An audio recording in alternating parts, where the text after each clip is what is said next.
in rare form, I believe we have an update in regards to our cold open from the G4 episode. The one on Abandoned? Yes. The Kojima, not Kojima, first-person horror game in the woods. Austin, you sent me some new info earlier, and this whole project is weird. Like, I'm literally more confused now than when I was when I brought it up before. The app stuff, the translation stuff. I do love how these devs have to keep making statements that they're not affiliated, though. Because, if you aren't, then maybe stop acting so fucking suspicious all the time. Yeah, so... I know fans of things are desperate for anything, but at this point, I feel like they're doing it to themselves. Yeah, Abandoned is apparently not the name anymore. What? That was like a working title. Okay. Because the whole thing started when... They released a trailer called They did, yeah. But during E3, they're like, Abandoned's not the name. We're doing a name reveal coming soon. And then it said, hint, it begins with an S and ends with an L.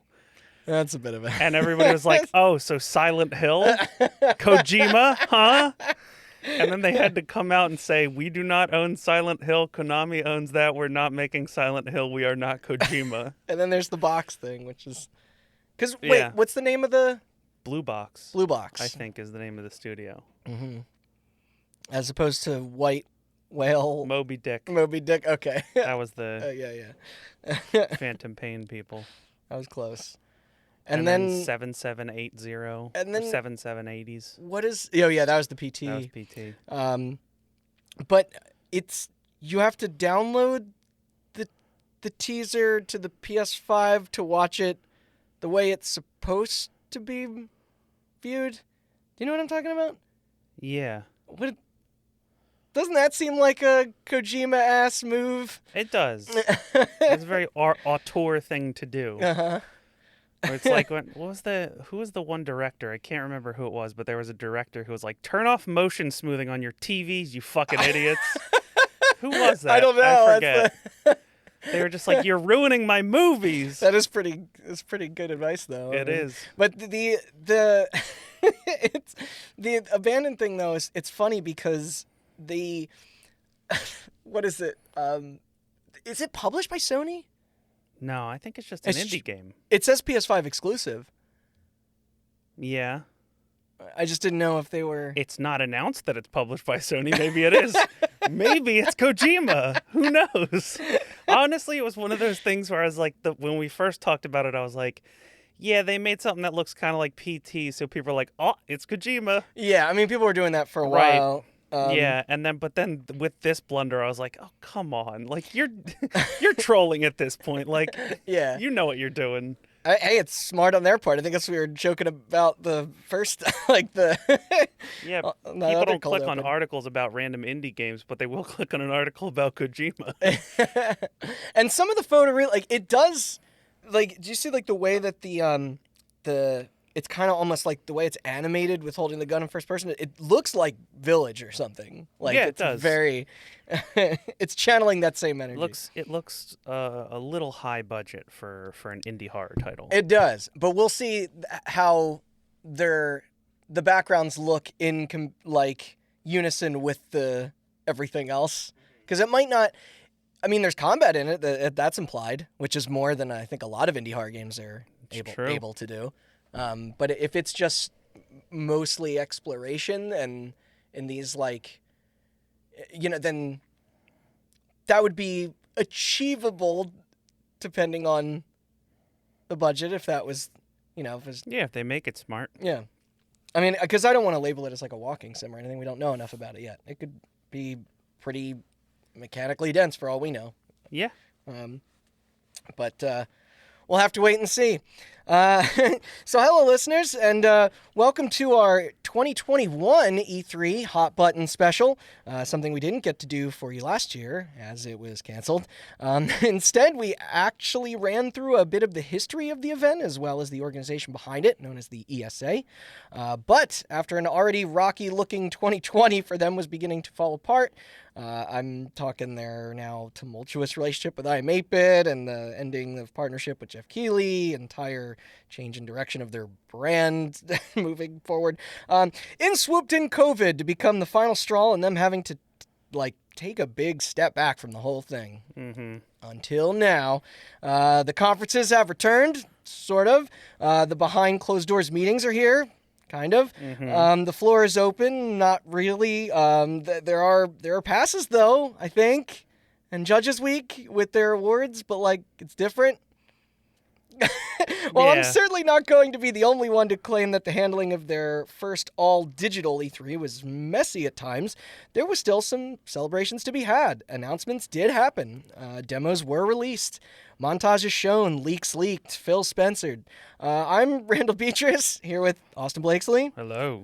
Just the two of us today. What do you say we run down our handy list of who did what this past week? All right.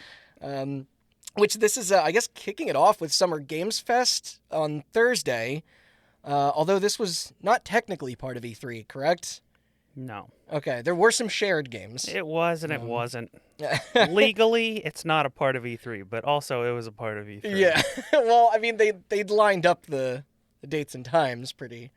Yeah, that was planned. Jeff Keighley did that on purpose, but legally it wasn't put on by the ESA, so it's not E3. Right, yeah. That was the funniest thing, was that they started using... Jeff Keighley stole the thing from Xbox where they go, world premiere, right? So then Yes. E3 started doing E3 exclusive, which was just hilarious. There's still bad blood, I guess. I guess so. The wars. So... some of this, what I'm about to read here at this particular showing, is a tad out of order towards the end, mostly because I wasn't writing these down at first because I wasn't sure if we'd be covering it, but we should. It only makes sense. But the first reveal of the, I guess, the whole week, although this was, word of this I do believe got out beforehand, but that's Tiny Tina's Wonderlands. Right.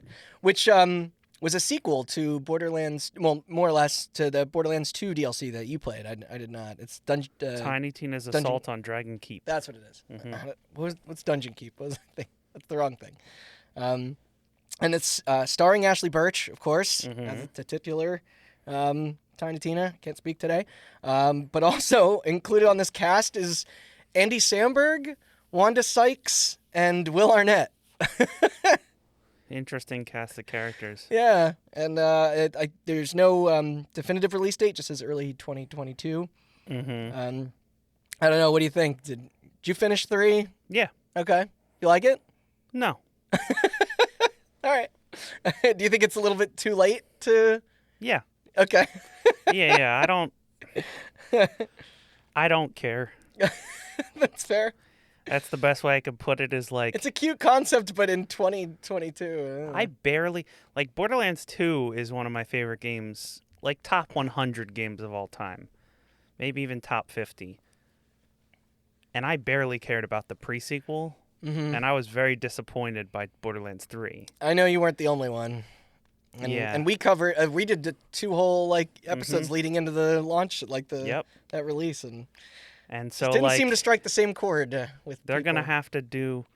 I'll probably buy it because I'm an idiot, but they're going to have to do something to really win me over. I wonder if the gameplay is exactly the same. Oh, yeah, for sure. All right. Well, I wasn't... You think Gearbox is going to change anything about Borderlands? The best thing they've ever done with Borderlands was give it to Telltale. It's true. Good point. Then next up is there's a Metal Slug Tactics game called Metal Slug Tactics. Interesting. Yeah, I mean, I love that the style of it. Metal Slug's gorgeous. Yeah. And it looks cool to see it from other angles. it does. Yeah. I'm gonna be curious to see more of that. I don't like tactics games. Not so much either, but. And we'll get back to...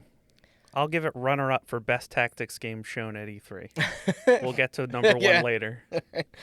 Going back to Kojima, I mean, he's buddy-buddy with Jeff Keighley. We thought he might be here. But it seemed like he was going to announce a new project, which he technically did. And technically. with deaths, well, this was after his quote about 9/11 that got passed around with the hype meter on it. God, I hate Twitch. Yeah, they're the worst. How, bro, how are you gonna take the least edited game in That's all what of I'm saying. history and do a director's cut? I was like, it's a director's cut of Death Stranding for PS5. Yeah. What did they cut out of that game? No, it's got to be long. Director's cuts are usually longer, which I'm not the first person to make that No, joke. I'm saying that everybody said it, but what was not? Oh, what did they cut out at the beginning? Yeah. God, I don't fucking know. I mean, I guess a box. That's the like a Metal Gear level. The trailer is that he gets into a box. Yeah, it's indoors, which is strange for those that played Death Stranding, and it is very Metal Gear looking. People got released the Kojima cut trending after the Snyder cut. He got confused because that was not the game we wanted a director's cut of, Kojima. I mean, I stand by Death Stranding, but sure. I would have liked to see whatever horror thing that everyone's been. Yeah, I think I was talking to somebody and they said I mean, it's only 2 years ago. He probably I've been putting off playing through Death Stranding, but now I might as well wait for a PS5 version with more content. That's true. I guess. So. Yeah. I'll buy it and then fall off of it and not beat it again. Sure. You bastard. But I get it. Yeah. Then Jeff Goldblum returns for. This was it was Dragon World Evolution 2. Jurassic Park. Yeah. No, it's Jurassic World. It's actually branded as Jurassic World. You said Dragon World. Did I really? Yeah. Sorry, there's a lot of dragons that are. There is, yeah. We both got it wrong. I was just correcting you with another wrong answer.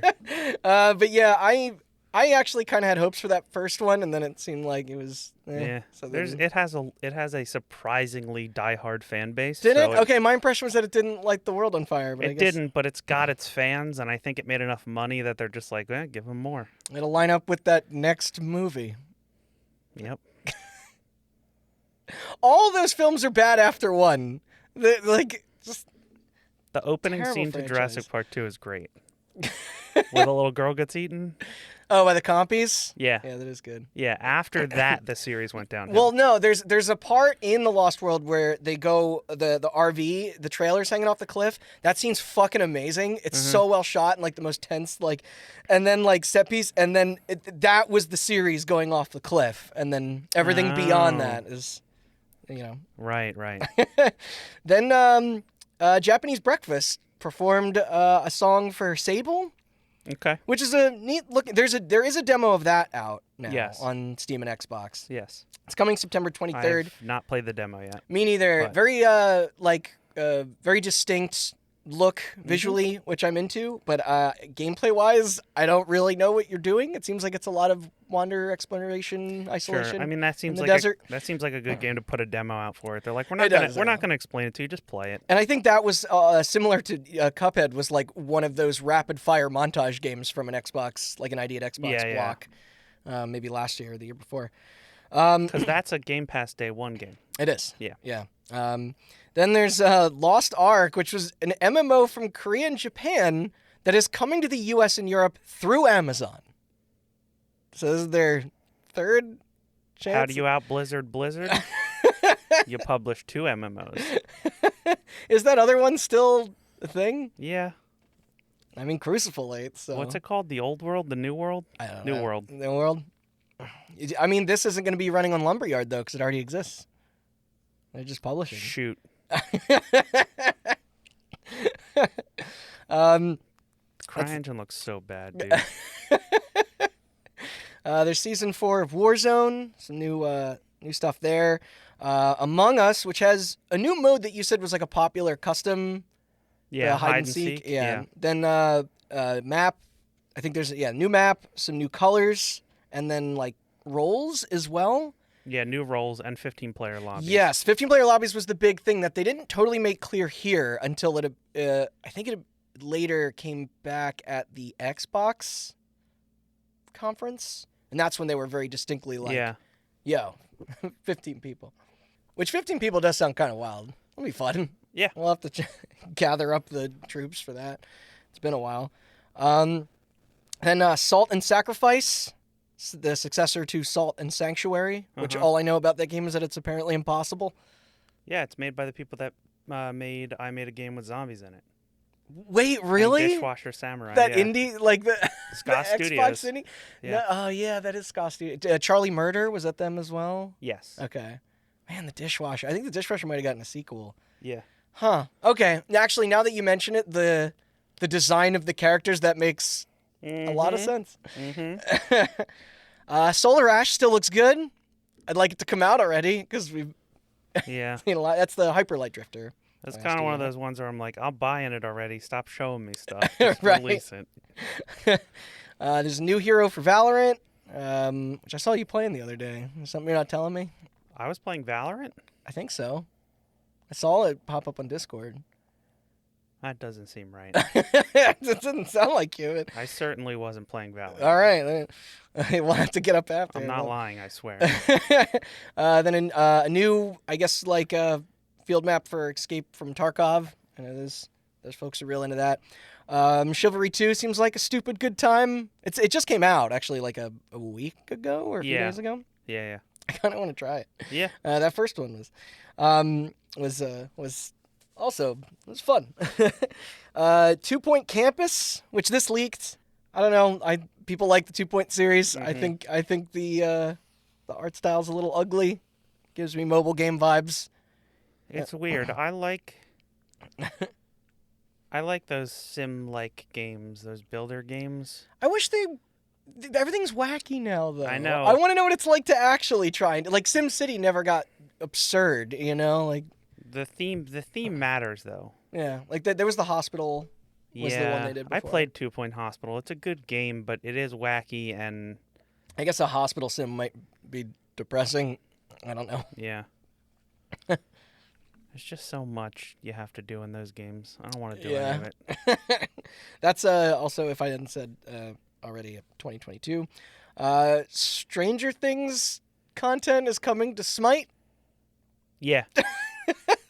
Like, Now you I can don't know, play as 11 versus Aang and the Ninja Turtles. That game really went off the rails, huh? my brain.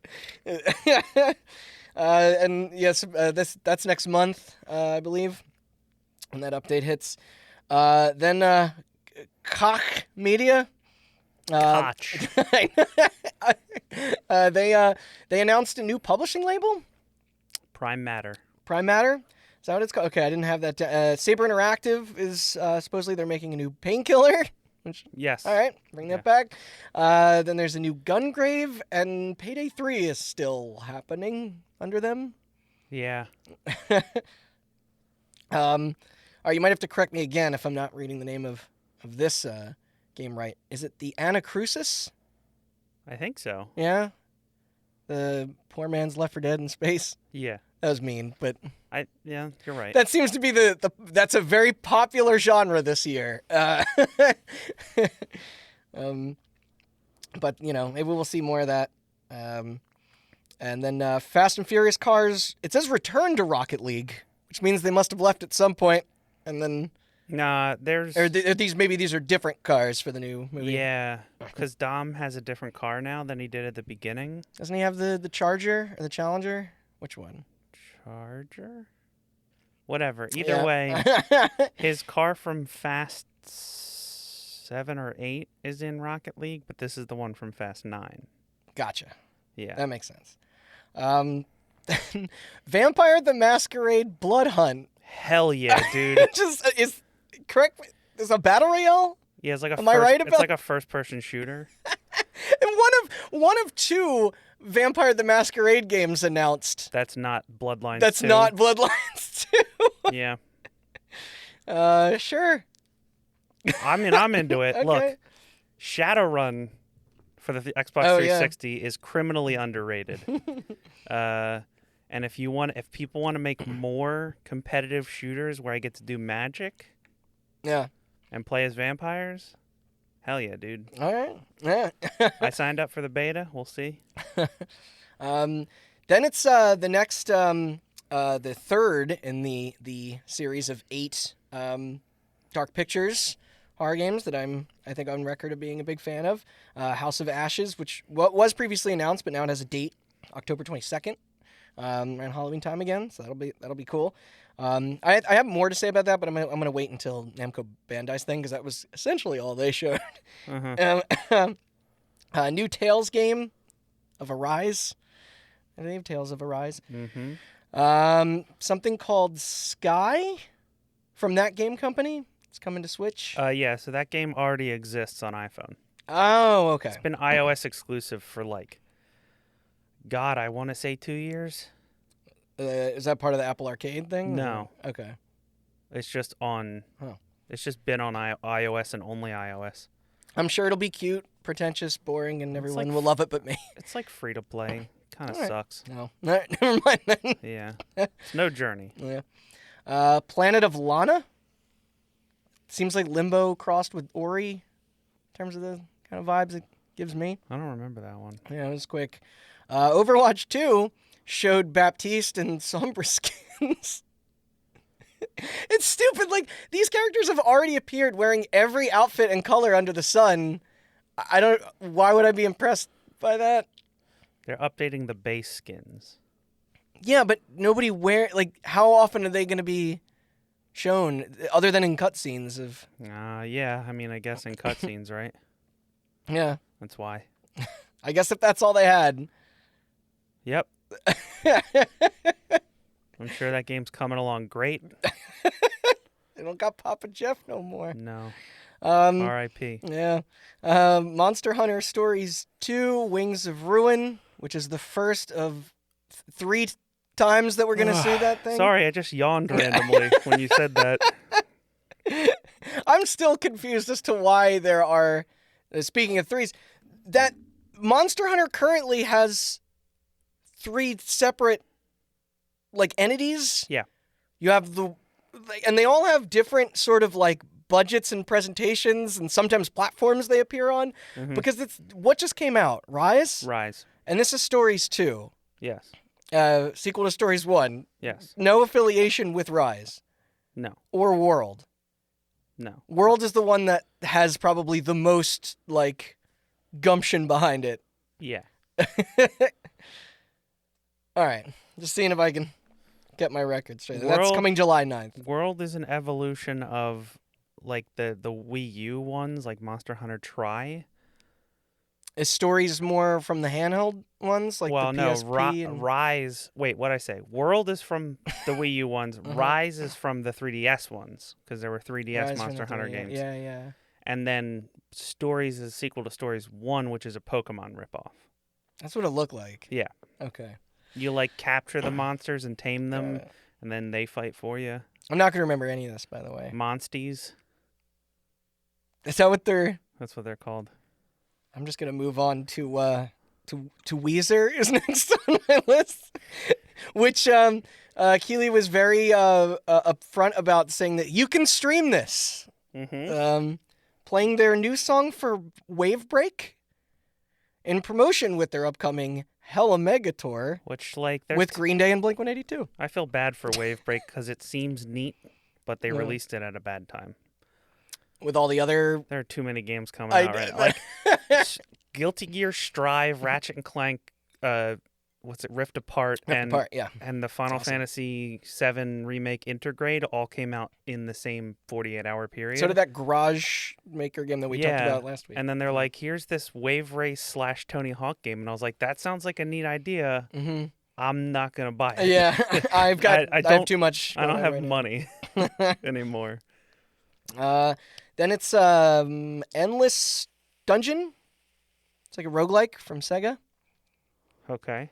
Then they're adding a 2B skin into Fall Guys. Yeah. The character from Nier. Yep. Or Nier Automata, I should say. Automata. All right. And speaking of, then they had a little thing for Rift Apart, which I finally started yesterday, and it rules.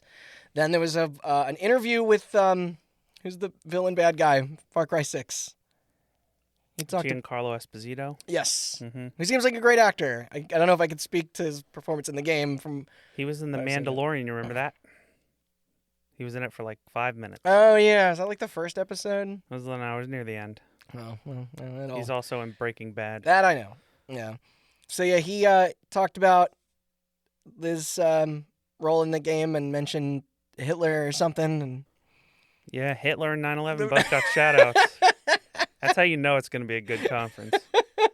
Then there was the formation of Deviation Games, who are ex-COD developer. Well, I guess they were Right, Treyarch. Mm-hmm. And they have a joint venture with Sony for the next project. Yep. But then there was I'm gonna see if you remember.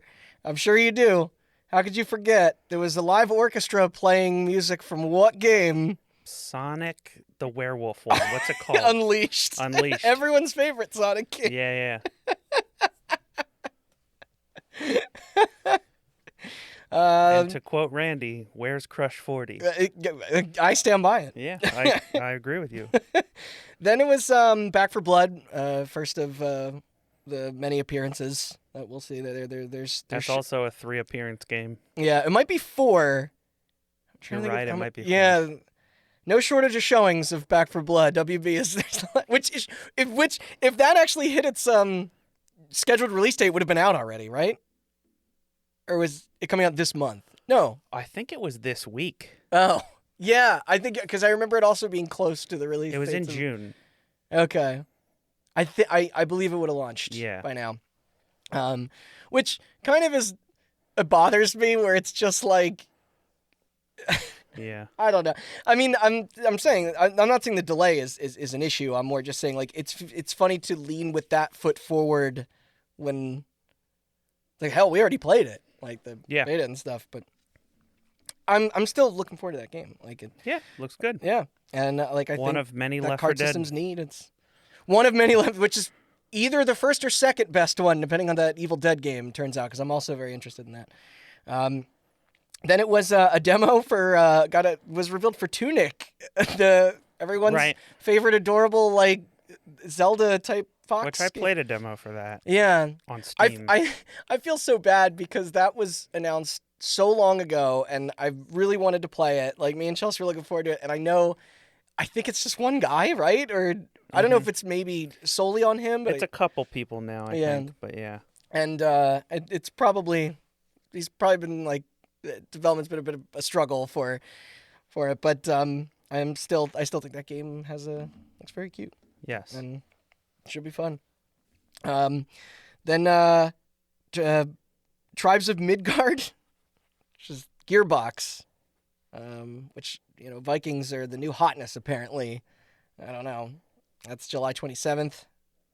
Give me a look, dear. I'm trying to think of which fucking Viking game we're talking about. Everything's Everybody Vikings in Chernobyl now. Yeah, oh my god, folks. I have like 5, which I'm into that. They're lit. Sure. I mean, I don't care about Vikings, but Chernobyl's cool.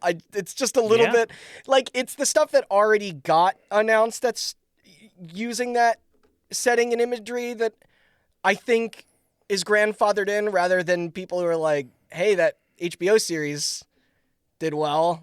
People seem to like this. And it's like, all right, you know what? Relax, guys. You know what that show really made me want to do? Walk into the containment zone with a gun. Well, it's funny, too, because they have to add a lot of character to these games because of how, like, fucking dour and, like, that true story really is. Yeah. It's fucked up. Yeah. So yeah, that's July 27th for the Vikings. Oh yeah, actually back to just talking about this, the Evil Dead game from Saber, which I guess Saber's got a lot going on now, but that game still looks sharp. I like it's 4-player co-op. I think there was the new trailer like presented like vehicles you could drive and stuff.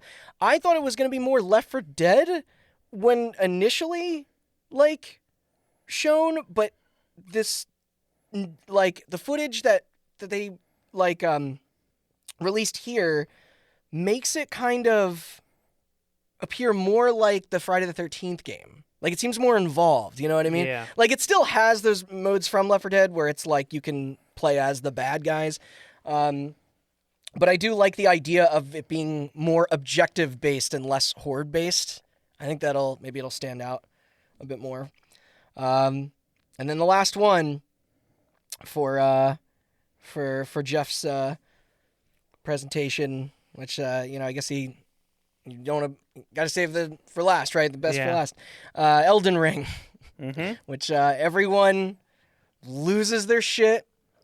I'm happy for him. It's not my cup of tea, but by all accounts, I think that's or by many accounts, I shouldn't say all because I'm not in that, but by many accounts, that's a lot of top of people's list of not only the best of show, but kind of what they're looking forward to the most to play, and that is January 21st, 2022, which is an odd date because they just missed the holiday season, but not, with the exception of a couple of Resident Evil games throughout history, not a lot of big budget studios have put things out in January. Dead Space came out. Mass Effect 2 came out in January. Wow, Mass Effect 2? Like, it's been since the 360 era, it's become more prevalent. Acceptable. All right, then I guess the movie logic does not apply here of the fuck you, it's January. No. Because the problem was it used to be like January was a dead period back in the day because everything had to be out by Christmas. But now they plan everything to be out by Christmas and then it gets delayed because video games are hard to make. Okay. So a lot of stuff comes out in the beginning of the year now. I mean, that makes sense, I guess. Yeah. So the first thing I saw a bit of on Saturday, I did not watch the whole thing. If Chelsea was here, she could be our correspondent, but that was the Wholesome Direct. Yeah. Which was handled by a company called was the Guerrilla Initiative? Guerrilla Collective? Guerrilla Collective. Yeah. They showed a lot of, as the name implies, a lot of like cutesy, more positive sort of experiences. There was like that postal worker sim was there. Yep, I played that. There was that gorgeous looking the Lego puzzle game with all the ray Played that too. Yeah, which it reminds me of like Captain Toad almost. Yeah. Yeah. Little bites of it. And then otherwise, there was a lot of farming games. A lot of people, like, I get Pokemon Snap was something a lot of folks grew up with, but like, there's a lot of photography, taking pictures of. No Pal World, that game where you enslave, like, Pokemon-type creatures and make them, like, work in factories to build guns or whatever the fuck thing the Breath of the Wild Pokemon game where you, like, take a Pikachu ripoff and throw him at a goblin and then shoot him with an AK or whatever. Yeah. But I'm sure there was some notable things there that I just unfortunately don't have reference for. We were talking a bit before this that we're going to try and cover as many like games as we can, but apologize if we miss yeah, something that you're looking for. We're already a little bit into this podcast and we got a whole weekend to go through. So yeah. If we leave out something you're looking forward to, we're here to kind of cover the big boys. So we apologize, but it's a lot. Even in a thin year for E3, there was still a lot of news. Yeah, for sure. Ubisoft Forward. Really looking backward for a name like that, huh?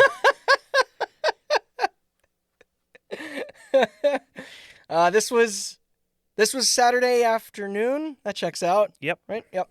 Okay. The first, so they led with Rainbow Six Quarantine, which was renamed to Rainbow Six Extraction. They had a very pretty CGI trailer, but kind of disappointed to say a sort of unimpressive gameplay reveal.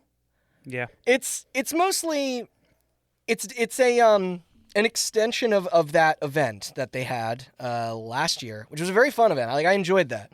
That was 2 years ago. That was 2 years ago? Oh my god, they took way too long for that game to come out. I don't even know there's going to be a full price released. I assume so, but it is a spin-off that uses the Siege like mechanics and characters. It's more. This actually is probably more Left 4 Dead. And I was gonna, except it's 3 people fighting aliens, and I'm not a big fan of the alien visual design in this. It's a bit uninspired. The symbiote effect is cool, but just stop doing slow walking. In Ubisoft is probably the most guilty of this. And describing every single fucking system in detail. That game. Nintendo ruined it for everybody. That game has a weird, disparate art style, where when they showed the CGI trailer, right? They're showing the brutes and the spikers, whatever the fuck their Left 4 Dead analogs are, because everybody's got them. The spitter and the witch and, the Left 4 Dead mainstays, the tank. But, like, they just, I believe it was either Andrew or Chelsea who made a joke about, I think it was Andrew, made a joke about them just looking kind of like the putties from Power Rangers. Which he's right. Yeah. They're like the putties if they like glowed red. They kind of remind me a little bit of the enemies in GTFO, except it's more it's more forgivable in GTFO because that game is dark. So dark. That's kind of their lower budget, right? Mm-hmm. And but in the CGI trailer, it's like Habana gets like sucked into the symbiote. Yeah, and you see that whole scenario play out. There's like black veins crawling across her face, and then Lion rips her off it, and it's like all gross and drippy. Yeah. And I was like, why is the whole game not gross and drippy? Yeah, it because you're right. The lighting engine, like for Siege, like it's too clean and kind of like they have that sort of military G.I. Joe aesthetic, and it doesn't. It just looks like these characters are sort of thrown into the different, like, you know what I mean? Like even their worlds, like the way they use the destruction and stuff, they signify kind of what you can destroy and what you can't. Like, I don't even know if that's going to be emphasized in this. Yeah, it was. Okay. Remember sledged through a sledge wall at the one point in the trailer. Right, okay. But no, it's just like you said, the symbiote effect of it, like crawling along the walls is Yeah, cool. And it is cool, neat. but like the enemies don't fit with the world. No. The world is kind of gross. And I'm also not... It's covered in goo. Yeah. And the enemies are not gooey enough for me. And I'm not super into, like, that they all just vaporize and disappear. And I think it was Andrew again who mentioned that, or maybe you, that there was, like, maybe a memory choice. Because you can't litter the ground with... But I don't know. It just sort of seems... It just takes me back to the old days of playing, like, mobile versions of shooters where they just, like... That's coming September 16th. And, we'll find out more. I know we're going to try it, so... Yeah, I'm going to buy it. I wish the party sizes were a little larger for our Siege crew. Half the shit that we're talking about on this episode, I'm going to buy. I'm dumb. Well, speaking of things that I know we're going to buy day one, because our curiosity will kill us otherwise, is Rocksmith Plus. Rocksmith Live. Yeah, which is their... It's so... Where to start here? Okay, so first, it's a subscription service. Yes.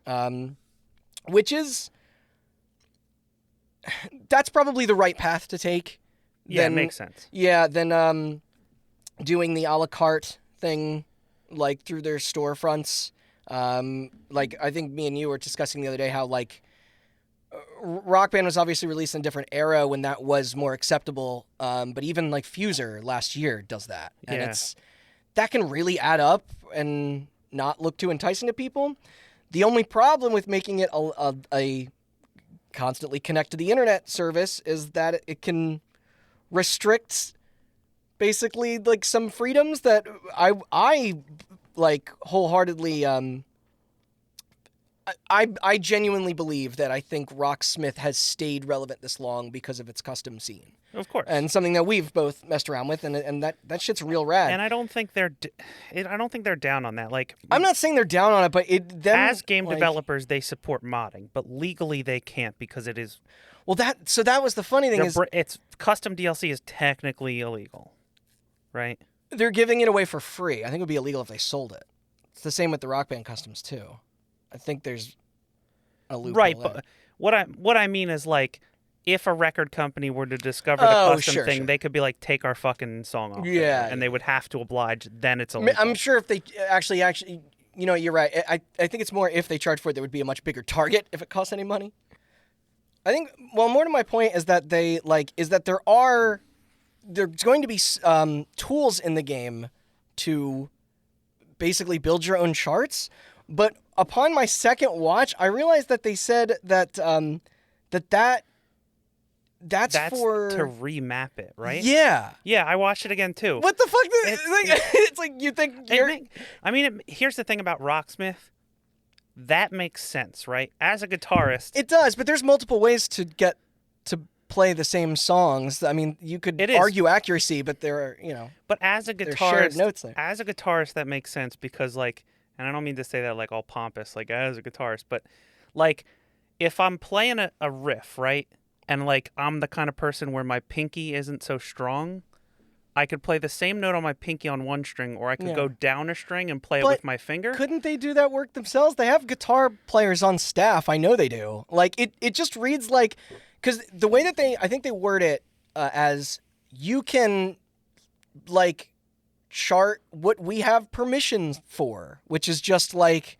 Okay, so you think you can do it better than we can, or if there's just alternate ways? Like I viewed it as like you can edit the song if you have an easier way to play it, and you don't have the brain power yet. I just feel like the onus should be on them to do that. I know, but it's a learning tool. It is. So it's like if you don't it's an amazing. If you don't have the brain power to see tool, that like the G chord that you're going to play is a different shape than the G chord they want you to play, you can edit it so that it shows up as the chord you know how to play. There are people who already take that into account when they're like building stuff now. I mean, Rocksmith takes that into account because it's tone-based anyway. You can play it any way. Yeah. It's the same three or 5 or 6 notes, so yeah, it'll still register, but I kind of get what they're going for. It also seemed to me kind of like a backdoor thing of like, that's their excuse to be like, hey, here's our tools. Wink, wink, nudge, nudge. That would be great. I mean, that's cool. Like, it's just at the same time, I still have a chip on my shoulder about live service games when, like, Guitar Hero Live lasted, 3 years? And then shut down, and now it's like 90% of that music is completely inaccessible. Like... Yeah. I mean, I understand that's the reality that we're living in. If I want to play the game, I have to participate in it, but still. But this isn't even the biggest stuff about it. I guess the most, I'd say the biggest note of the reveal there was that it's going to work with acoustic guitars. Well, work with, I should say, guitars that have no plug-in at all.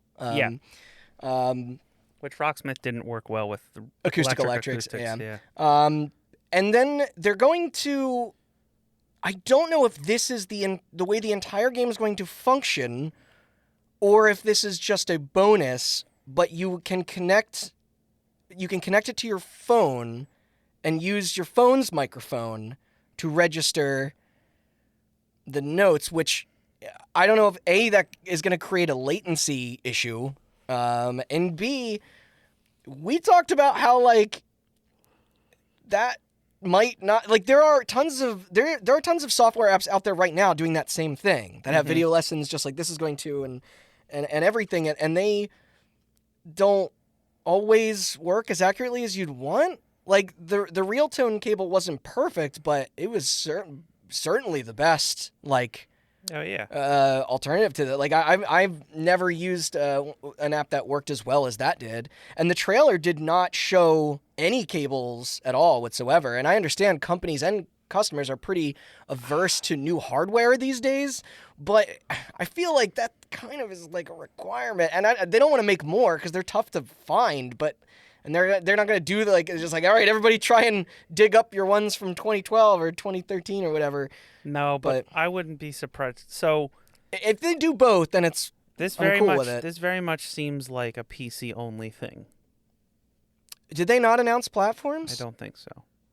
Ooh, I didn't even realize. That would be weird. It might be web-based, honestly. But like, well, if it's web-based, you could theoretically use other devices. Well, that's what I'm saying. It's like, I have to imagine it's a Smash Ultimate situation where they're like, well, we're not going to sell any more GameCube controllers, but you have them, so it supports it, right? Like, if you have a real tone cable... But then they did sell some GameCube controllers, and they were gone like that. Like, you know, like... If it works with a phone microphone, okay, hear me out. In the age of streaming, I mean, we're sitting here talking into somewhat expensive microphones. Yeah. If it works with a phone is just a microphone, right? So, like, if you have a better microphone, you should be able to put that up to your acoustic guitar and also use that. If you have an interface, you should be able to plug your guitar into the interface and use that.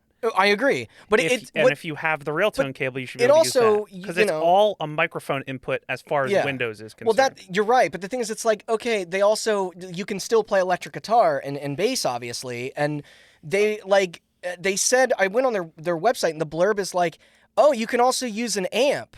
And it's funny because their pitch is like, this is going to use way less hardware. And you're like, if I have to fucking hook up an amp, and then how are you going to balance the volume of that? Like, for those of you out there who have never played a bass guitar, they make no noise when they're not plugged in. Barely. Electric guitars will also not be picked up by a phone, but you can at least hear them, especially if you have like a semi-hollow body. Yeah. But even if you have like an acoustic bass, it's barely audible. Yeah. Yeah. I mean, we'll see how this does. I did sign up for that beta. I want to know. I will say, I'm not trying to sound too down on it, because like the more robust like practice features seem great. It has like chord arrangements now and tablatures for like all of their all their tracks on their storefront, which I don't or library, because I assume it's got to include some stuff. Or is it only subscription? There's some more details are needed. And also, the trailer is very, like, Americana and folk-leaning. Like, I get, like, the acoustic guitar is what makes this the, that's the new addition from the other two. I'm going to go on my rant again. If anybody out there listening... But tone and effects are fucking cool. Hold on. If anybody out there listening wants to learn the guitar, and you walk into a Guitar Center or you go online, people will always tell you to buy an acoustic guitar as your first guitar. They are wrong and stupid. Yeah. I worked at a Guitar Center. They're wrong. Acoustic guitars are way harder to play than electric guitars. Yeah. Your fingers will get calluses on either, but it'll happen way faster on an acoustic. Those steel strings are not kind, and it's harder to pick. They're easier to play chords on. That's true. Or not even, well, but I don't, they sound prettier playing chords on them. But but you also learn a lot less about the hardware side of music. Oh yeah, well, that's a whole other thing. Yeah, but anyway, we could talk about Rocksmith all fucking day. I want to see more. I am. Yeah. Curious. Yeah. Yes. And if it works as intended, fuck yeah. I always welcome more Rocksmith in my life. I think it is. It's inspiring to see people like so into it, because it is such a cool game. Yeah. Yeah. It is probably, it's funny even referring to it a game, because it is just probably the best like teaching software or educational software on guitar and bass I've personally used. Yeah. Even if it's more for kind of like learning parts rather than the like theory, and it's good for the repetitive aspect of practice. Yeah. And they have the riff repeater is back, and you can practice your scales and everything in there and all that. Then next is Riders Republic, which is a Steep 2 with bikes. A first and third person extreme sports game. Mm-hmm. I think it has a cartoonish aesthetic that sucks, because I don't know. I just think it's kind of a poor use of those bright ass colors. And it has that same annoying attitude every online game has, where it's like, because I was like, this could be really cool, right? It's not going to be a game where you can just select the sport, select a track, select a vehicle, and go. It's going to have this stupid fucking hub world that you walk around and everyone's dabbing, and it just makes me want to hang myself. I got a bone to pick with you a little bit. Okay. Because you use the word cartoonish, and you're not wrong, but I want to clarify to people listening. When you say cartoonish, we're not talking like, because gaming has problems with both definitions of the word cartoonish, right? You have like the Pixar flat shaded angular I understand characters. that was a vague like. I know, and this isn't something you said, but I want to clarify because one of them, they both annoy you a lot. One of them annoys me a lot more. Okay. And it's like. You have the flat shaded Pixar angular face, like Fortnite, Valorant style graphics. Those don't bother me as much. Those bother me less, but I'm not into that either. And then you have the cartoonish, where it's like maybe it all just bothers me equally. I can't figure it out. everybody's got an attitude, and somebody just took the saturation knob and cranked it to 10. Yes, that's a very because Riders Republic is a realistic looking game. Like the character models look like people. But like, what the fuck is going on with the? Like, it almost hurts to look at. Chelsea pointed out it looks like New Dawn.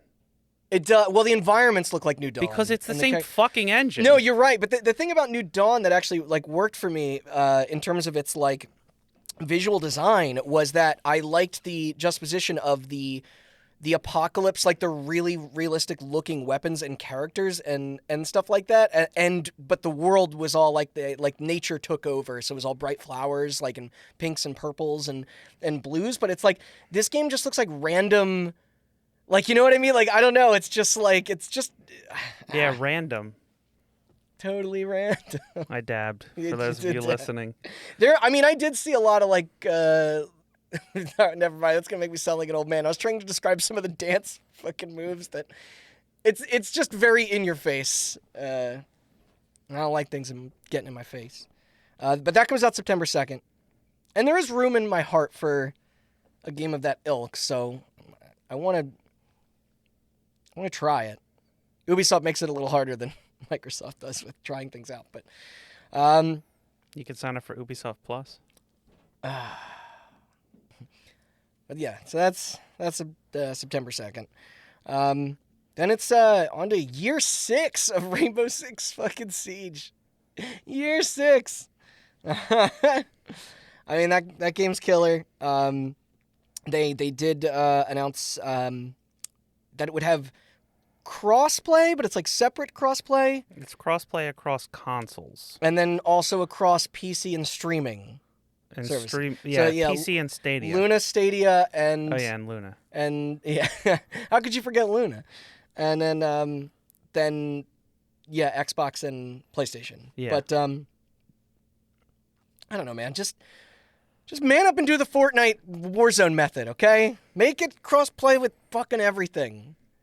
If the two most like highest profile shooters out there people can dig it, then just make it optional. You know? Yeah, it's like you can plug a mouse and keyboard into the console versions and obviously a controller into the PC ones. So here's the thing about that. Fuck difference does it make? The reason they don't do it is for balance, which is horseshit. Yeah. Because I know you don't watch Dragon Ball Z, but for our listeners out there that watch Dragon Ball Z, it's like the scene. Randy playing Siege is like the scene when Goku trains in 1,000 times Earth's gravity. It's like he plays on PC, but he plays with a controller. Yeah.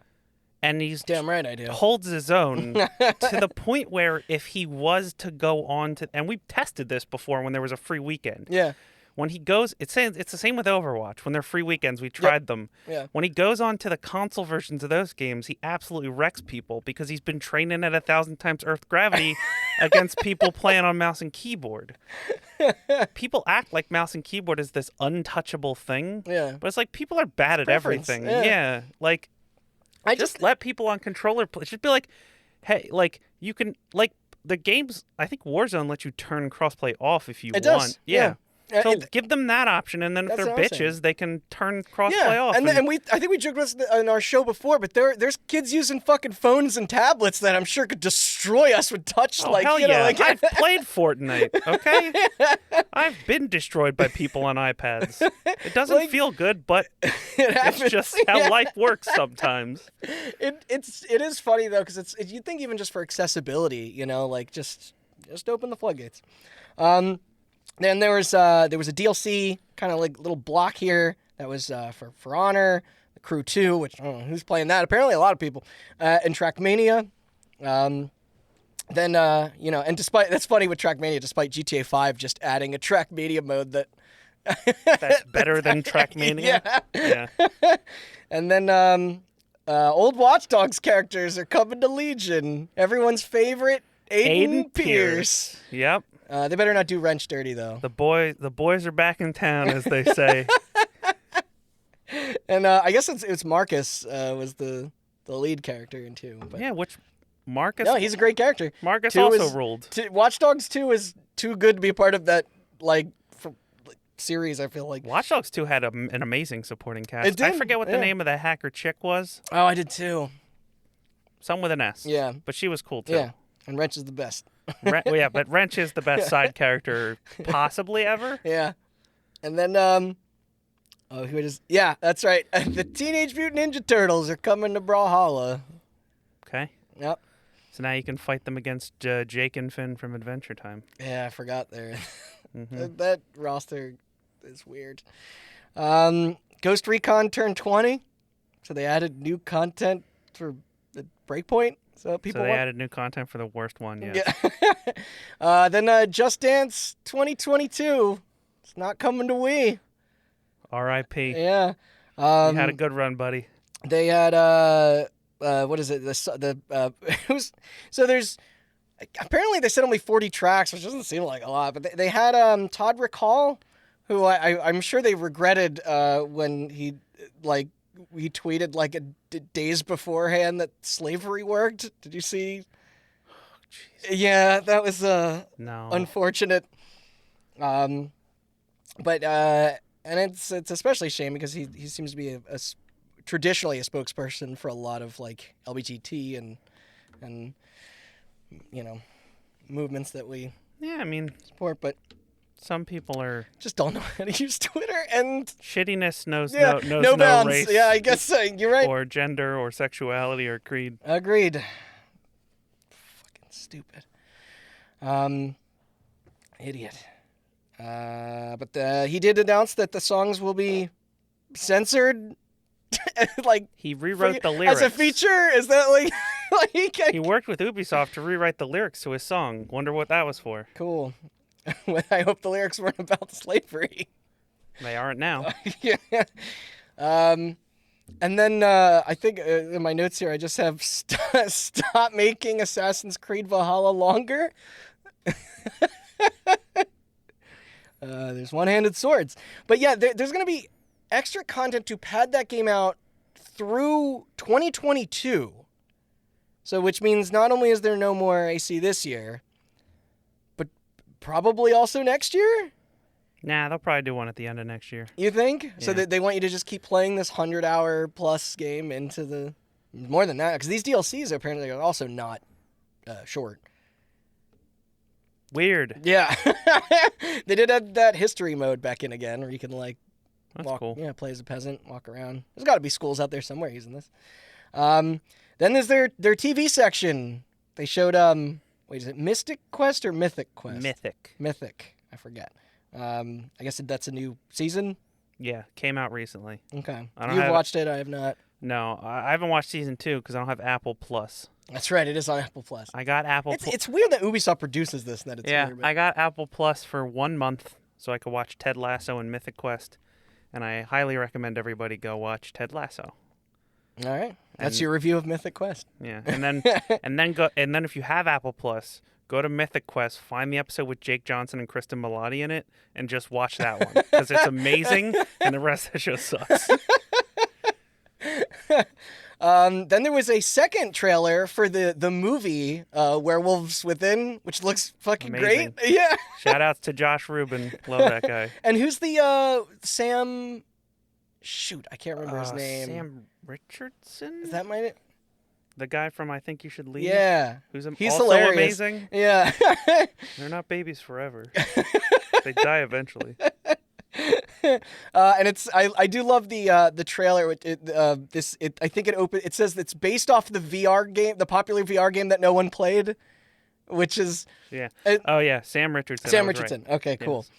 But that could very well potentially be the best video game movie. Period. Because it's a horror whodunit comedy. It's only barely based. Oh, by the way, I was looking up that game, like the Werewolves Within game, and obviously it takes a lot from the board game, the Hidden Roll Ultimate Werewolf. Ultimate Werewolf. Yeah. But I didn't realize that Red Storm Entertainment made that. Yeah. Like the old Rainbow Six. Yeah. It's just such a Mad Libs of. Mm-hmm. It's just like even seeing like Ubisoft's logo pop up before this is funny to me. Yeah, seeing their logo pop up before like what looks like a B horror movie. Yeah, right. But I am into it. We're watching that. Me too. That comes out June 25th in theaters, July 2nd on streaming. And then there was what to me looked like an unfinished Far Cry 6 cutscene. It just seemed like it was missing some textures or like I don't know. It was not the showing I thought it was going to be for their big fucking like fall release title. Well, I said this when we were watching it, but it presented itself way better at Microsoft's thing, it did. Like tonally even as well. That engine and that game have never done cutscenes outside of first person. Right. So that's true. I think it was just animations that were weird. Okay. And I think Andrew said this. We watched this with Andrew and Chelsea, by the way. Yeah. We keep saying their names. Former guests. Yes. I'm a part of the show now, but yeah. I said this, or Andrew said this. It looks like a couple of things. The animations seem less polished because those moments in Far Cry's 3 through 5 were all the cutscenes were in first person. Specifically rigged to be like you got locked in, and it was pretty much an in-engine cutscene, but it was only also what you saw. It was animated differently than the game, right? It was specifically animated. This looks like it was animated in-engine, not specifically to be a cutscene, and also looked like they were using some sort of dialogue system when people talked. Yes. Not. You're right. Not like fully the motion capture that I'm used to. Not motion capturing the face. Yeah. Yeah. I do like. I'm actually still optimistic for this game. I liked the gameplay trailer much more, but this series does have a little bit of an identity crisis sometimes. I mean, like I think like 3 and 4 specifically, like like my favorites, but they're a playground of destruction, no mercenaries, pun intended, and then they always have these like. It's always wrapped in this very like kind of brutal sort of political or like religious bent to it, and by and large, like I think they handle like the characterization of their villains like extremely well, but I don't like what I mean. Like I guess this one doesn't use a real world location. It's Cuba, but not Cuba. It's Mexico. Yeah, or Mexico.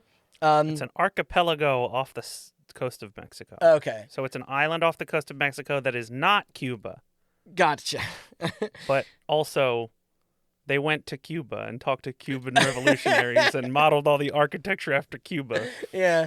I mean, it's like they might still walk that we'll let the game speak for itself whether that balance is handled well. I mean, the director did say that this was to the director who came out after Ubisoft released their PR statement. They're like, it's not political. He's like, it's political. It's about a revolution. Yeah, and which to that guy. Clearly 5 was political as well. But I don't know who, maybe there was some conflicting behind the scenes of how they wanted to do that story. But so then there was also. I mentioned the villains. There's like an expansion that they weren't totally clear on. It's the season pass, right? But so Far Cry 5 had a season pass where you went to Vietnam and then Mars. You remember that? No. Okay, so they released 3 season 3. Were those co-op episodes? too? I believe so. But there was one that took place in Vietnam and one that took place on like Mars or the Moon or something. You sure it wasn't like a movie set of Mars or the Moon? I don't fucking know. I didn't play them. Okay. But, like, I mean, Far Cry 5 is a fine video game. Barely. So I did not play the DLC. I enjoyed my time playing co-op in 5. I know you New did. Dawn is better. But Voss is in it. They brought him back. So you play as Voss, you play as Pagan Min, and you play as Joseph. Joseph Seed, yeah. Yeah. And the protagonist from 3 is also in it. Yeah. As the bad guy to Voss. And I guess I just wasn't sure if it was are each of those the same open world or they're just own little standalone things? They look directed. Yeah. Yeah. All right. We'll see what it is. I mean, I'm much more interested in playing those 3 than I am in playing a random Vietnam thing that has nothing to do with. No, I agree. Yeah. And they're also remastering Blood Dragon. And along with that is getting a TV show as well. Yes. Captain Laserhawk. Yes, which is the guy behind Netflix's Castlevania. Yes. Okay. That could be neat. Yep. Blood Dragon at the time was dope, but like it's a bit overdone now. People like really, people love Blood Dragon, I get it, but you were saying that it worked as a like 4-hour thing, not, sometimes that well is run dry and yet they keep pulling from it. Yep. Yeah. And I guess there's that Splinter Cell animated series too. Yes. They won't make a new game. They won't make them. No. Then there's only a couple left. There's the Mario and Rabbids sequel was confirmed from the leak. The best tactics game for me, 3. There's a Spark of Hope. Yeah. There's a Rosalina bunny and a Luna bunny. Yeah, there are. And then there's a Tony the Tiger thing. Hell yeah. There's a more, it looks like open world map thing. Like the combat seems, people have quoted Valkyria Chronicles. Mm-hmm. And then, I'm just hoping we'll get some real co-op in this one this go around, rather than just like its own little side map. But we'll see. And then and one more thing was James Cameron's Avatar. James Cameron's Abada. Wait. Remember that Schwarzenegger clip? No. Okay. Sorry. What was so Hold on, it's I wanna look it up. Frontiers of Pandora. Wait. Pandora. Sorry. Pandora is Borderlands. Is it Pandora? Hold on. Unobtainium. Avatar. Not the last Airbender, goddammit. Also, I don't know if this game is a Pandora. Okay. Is this game a sequel or prequel? They did, and Ubisoft published the original that was actually just based off the movie itself, right? Hold on. Introducing Avada. This is Avada. That's some YTMND ass shit. Yeah, it is. But then I don't. Who even knows what the fuck's going on with those other movies that are like never coming out? It's coming out in 2023 with the game. Is it? Yeah. So is the game based off the movie? I don't know. They've They've both been in development for like 8 years. I was gonna say that the OG came out 12 years ago and left kind of no real imprint on culture other than that theme park ride or place that people. I don't know. It's using the Snowdrop engine. It's made by the Division team. Massive Entertainment. Yeah, and also it's in first person. Is it? That's apparently. All right. It does.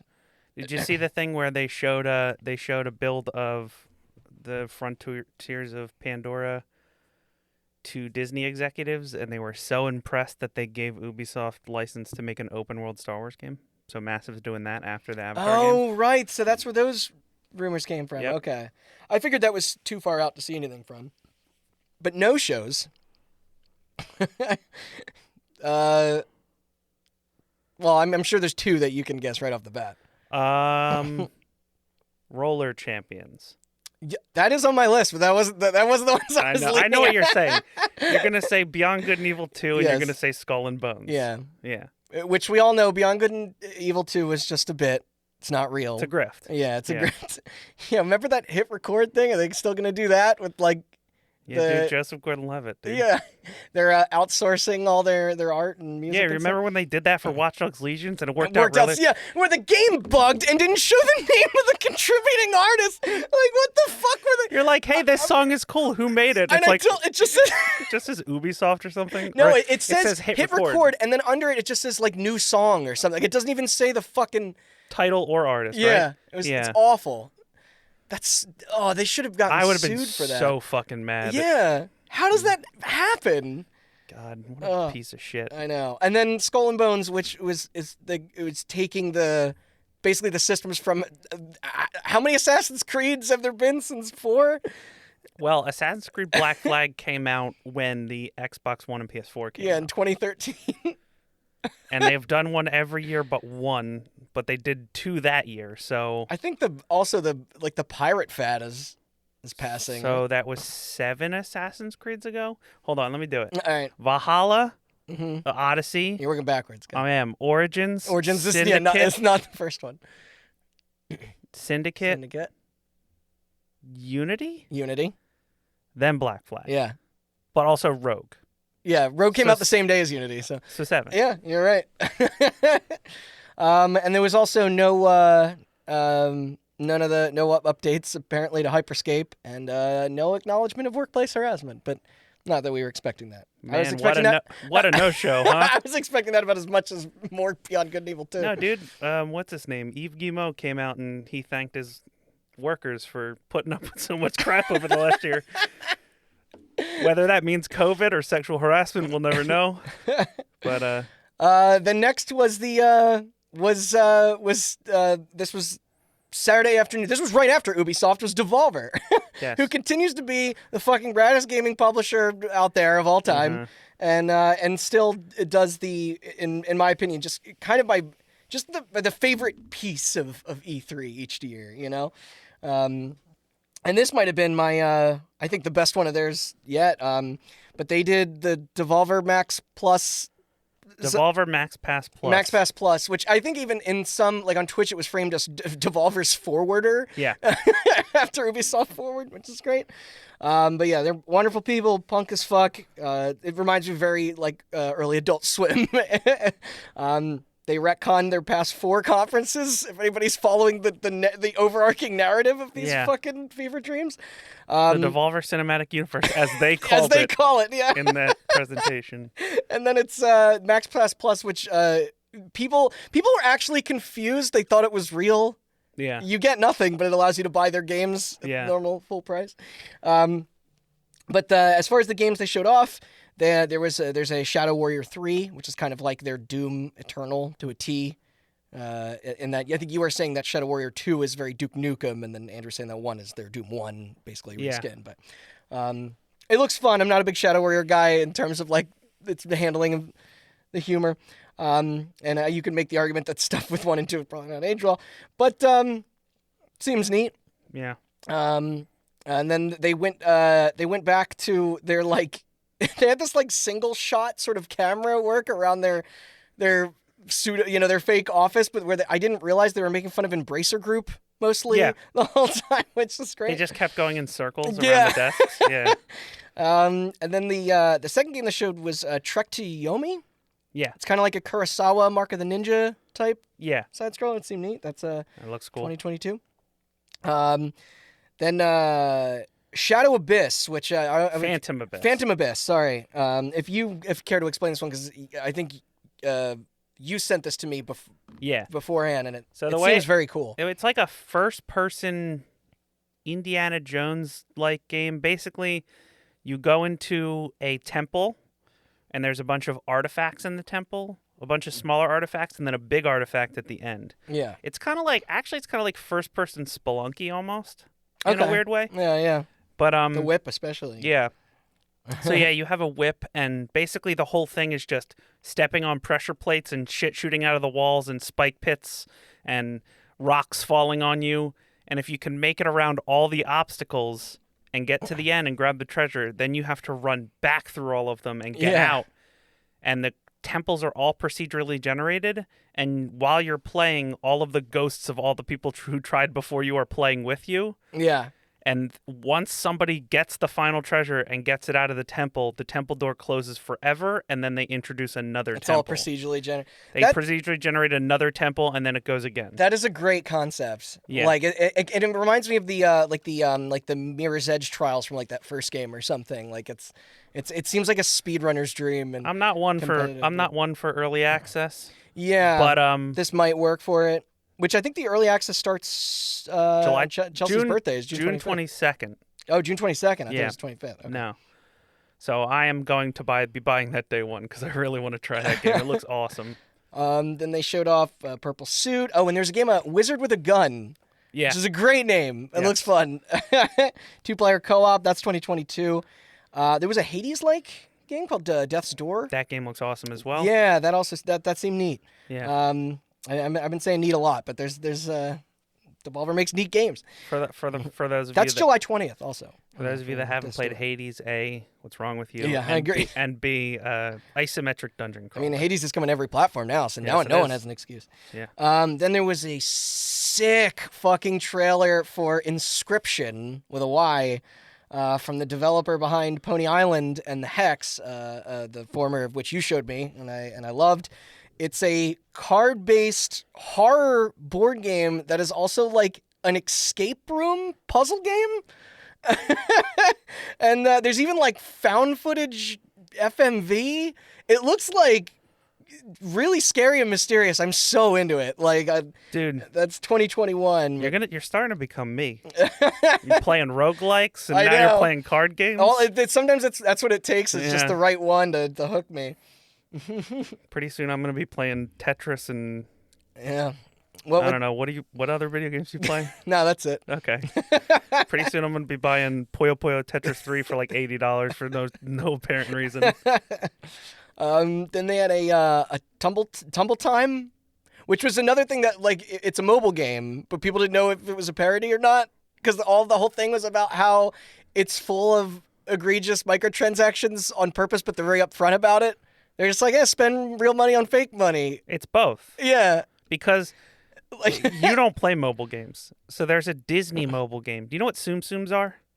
No. Are those like the little ball stuffed animals? I was going to say like the Japanese gacha. Like they kind of are. Okay. So it's like they're these little ball stuffed animals, and Disney makes them, and it's like Donald Duck and Mickey Mouse, Buzz Lightyear, Johnny Depp, Simba from The Lion King. Yeah. Mike and Sully from Monsters Inc. Yeah. So they made a match 3 game. Oh yeah, there's not a match 3 game. Pokemon one. There was a Pokemon one. Yeah. There was also a Pop Vinyl one. Great. That I played. Played all these. I have a problem. But regardless. Well, don't worry. My problem is coming up next. Yeah. Regardless, that trailer, if you've played those games, they're terrible. They're really bad. Yeah. The game idea is cool, but the game's, like, everything they said in that trailer is spot on. Okay. Like, the microtransactions are egregious. Yeah. So it is full on parody, but also they're making the game. It's one of those things like where you're they're like, get characters you've never heard of Yeah. and shit like that. Yeah. where they're doing the exact same thing. They're just honest about it. And that's enough. Yeah. And that's enough. I literally, during that trailer, I looked on the iOS store to see if I could download it already. And then they were coming later this summer. And I was like, damn. And then I was like, wait, why? I hated that Disney game. They got me, dude. All right. Well, here's something that gets me.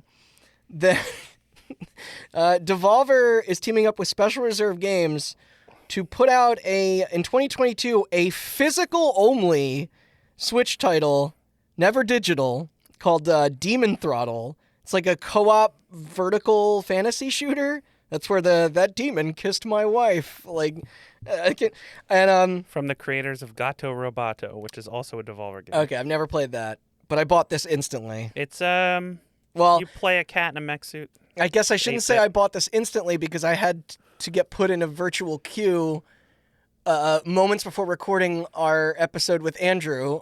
Which will be out later than this. Yeah, which will be out later than this. And we were late to start that because of me desperately trying to You had to wait in a queue to get a game that you don't care about just because they said it's physical only. That's so great. Oh, God. See, you know how special I'm going to feel? I have a problem, but that Disney game was free and I deleted it after 5 minutes. I mean, I might open it. I might not. No, you won't. That was her whole pitch, right? They're just like, play it or just leave it on your shelf and then sell it marked up to... Pure, unadulterated honesty filtered through the lens of, Adult Swim-style humor. They literally said in the thing, they're just like they kind of invited scalpers to come get it. Yep. And then, this will be a nice segue into other grips, which, that game could be really cool, but you know what I'm saying. They also advertised their NFT, otherwise known to them as their non-fuckwithable tape,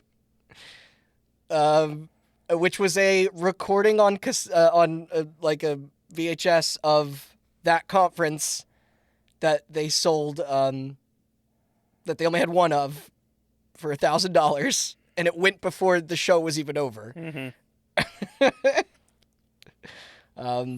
I do believe that I think it says something that they were donating the money for it, but kudos to that person. Yep. So what do you say we talk embarrassments next? Because it's Gearbox's time. They showed a bit of their remaster of Homeworld. Okay. Tiny Tina's Wonderlands again. Tribes of Midgard again. Godfall is adding more endgame shit. And it's coming to PS4. It is coming to PS4. That's August 10th. Which I'm sure that'll help it sell. But you saw the ending of this, right? I saw pictures. Okay. And clips. All right. So their big finale was a very excited Randy Pitchford a former topic of the show, hanging out with a very disinterested Kevin Hart.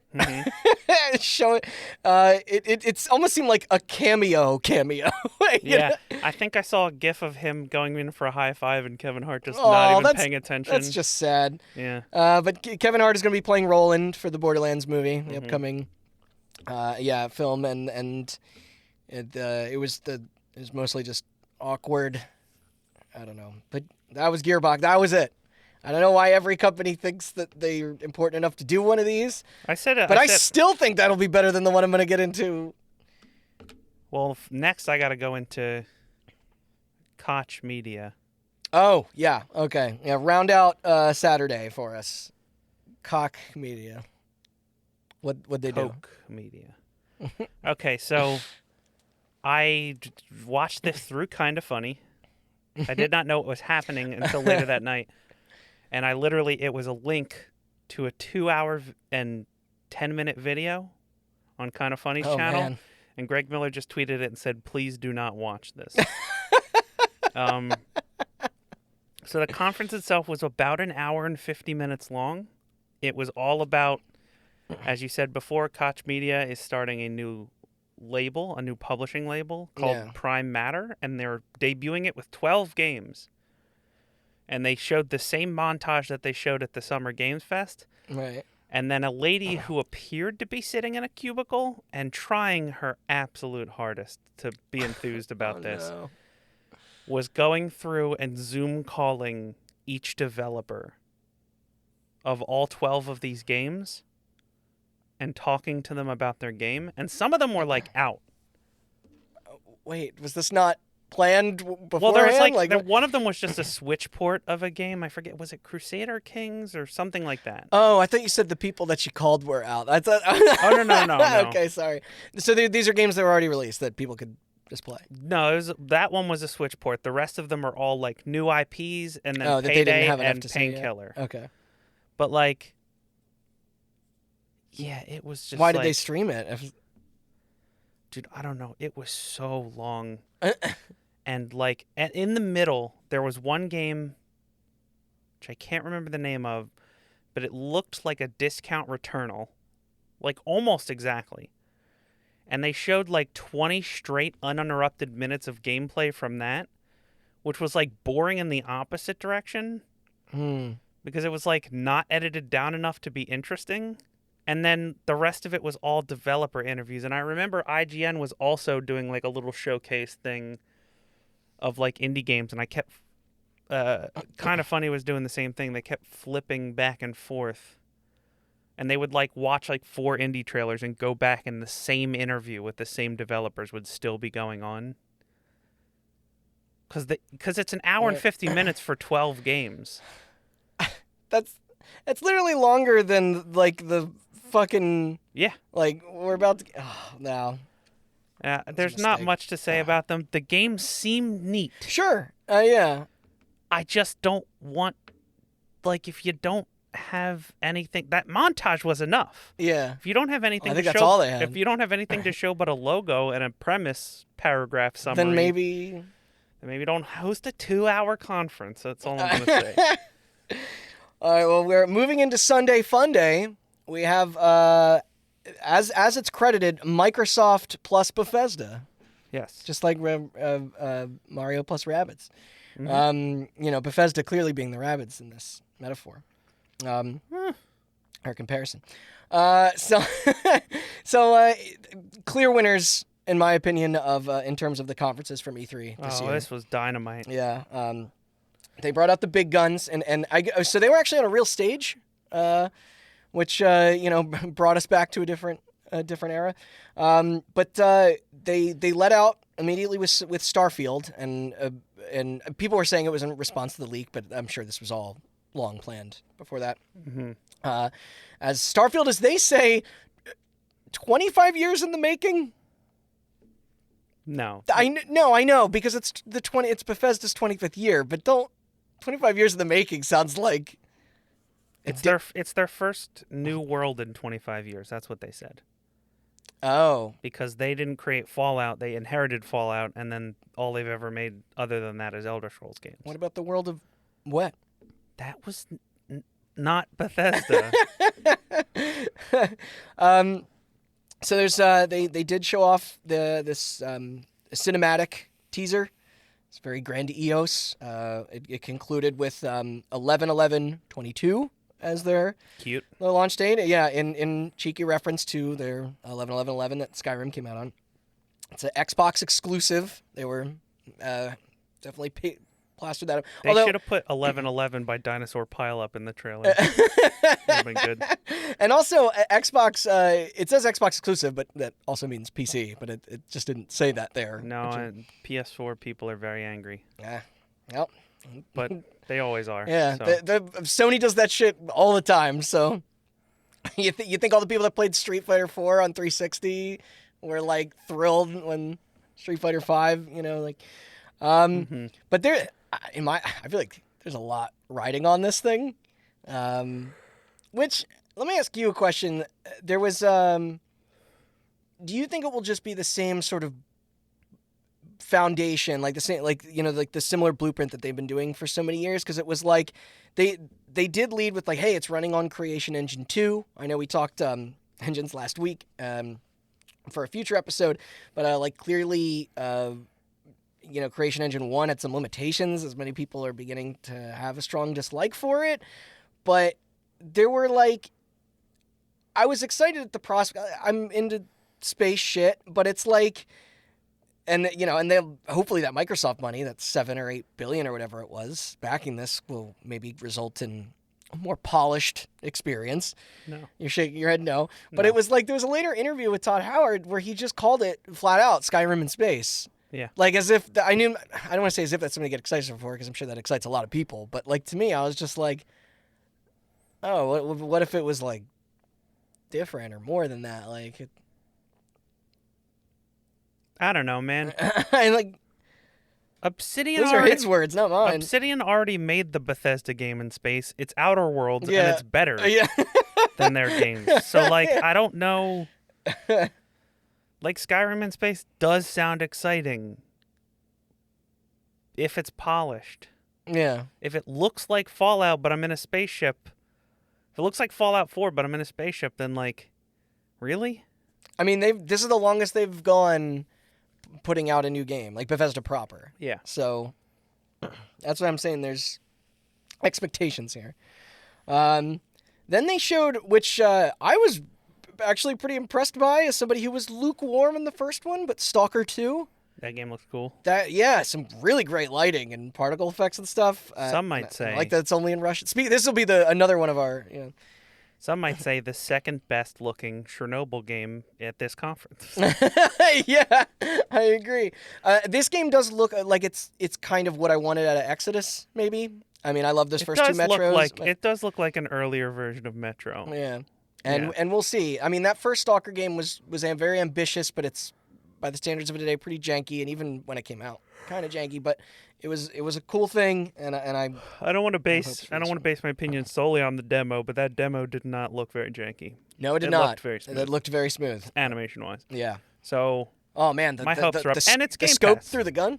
Yeah, which actually, I meant to say that. Starfield earlier, also Game Pass. Starfield also Game Pass. In fact, we could just cut you off at the pass. Every game we're going to talk about is Game Pass, except for there's 3, and I'll get to them. But they showed 20. They showed 27 games coming to Game Pass, which isn't including the graphic that they had up that had like maybe 10 more that they didn't. Yeah, that was like Sable and Gunk. Yeah, the Gunk were on there. Scorn. Yeah, so there was a bunch more. But then they Back for Blood is back, also Game Pass. Mm-hmm. That delay pushed to October 12th. And then we have a new IP from Avalanche Studios, the Just Cause guys, and it's called Contraband, which it was just a short little blip. They didn't reveal a lot. It kind of seems Smuggler's Run-esque to me, which is I'd like to see that come back. I'm intrigued in some way, yeah. Then I was listening to Nextlander earlier, and they were saying, like, imagine if this is like a GTA 5 heist game, like where like the success of GTA Online, like if people are now finally be able to respond to that popularity, and like what if we made a whole game out of that? It's a little, I mean, like I'll be the first to say that that's a very hopeful and maybe presumptuous like idea, but fuck, that would kick so much ass. And then Austin, do you want to say who's coming to Sea of Thieves? Captain Jack Sparrow and Davy Jones. Yeah, the Disney cross with it's very weird branded content for them. Hey man, Imagine if they like, I think it was Giant Bomb that said like, what if instead it was Secret of Monkey Island? Like that would have made a lot more sense, but I don't know. It just seems a little bit too late. Like I'm kind of surprised that audiences wouldn't be more tired of that character by now. where's all the rum gone? Remember that? Yeah, I do.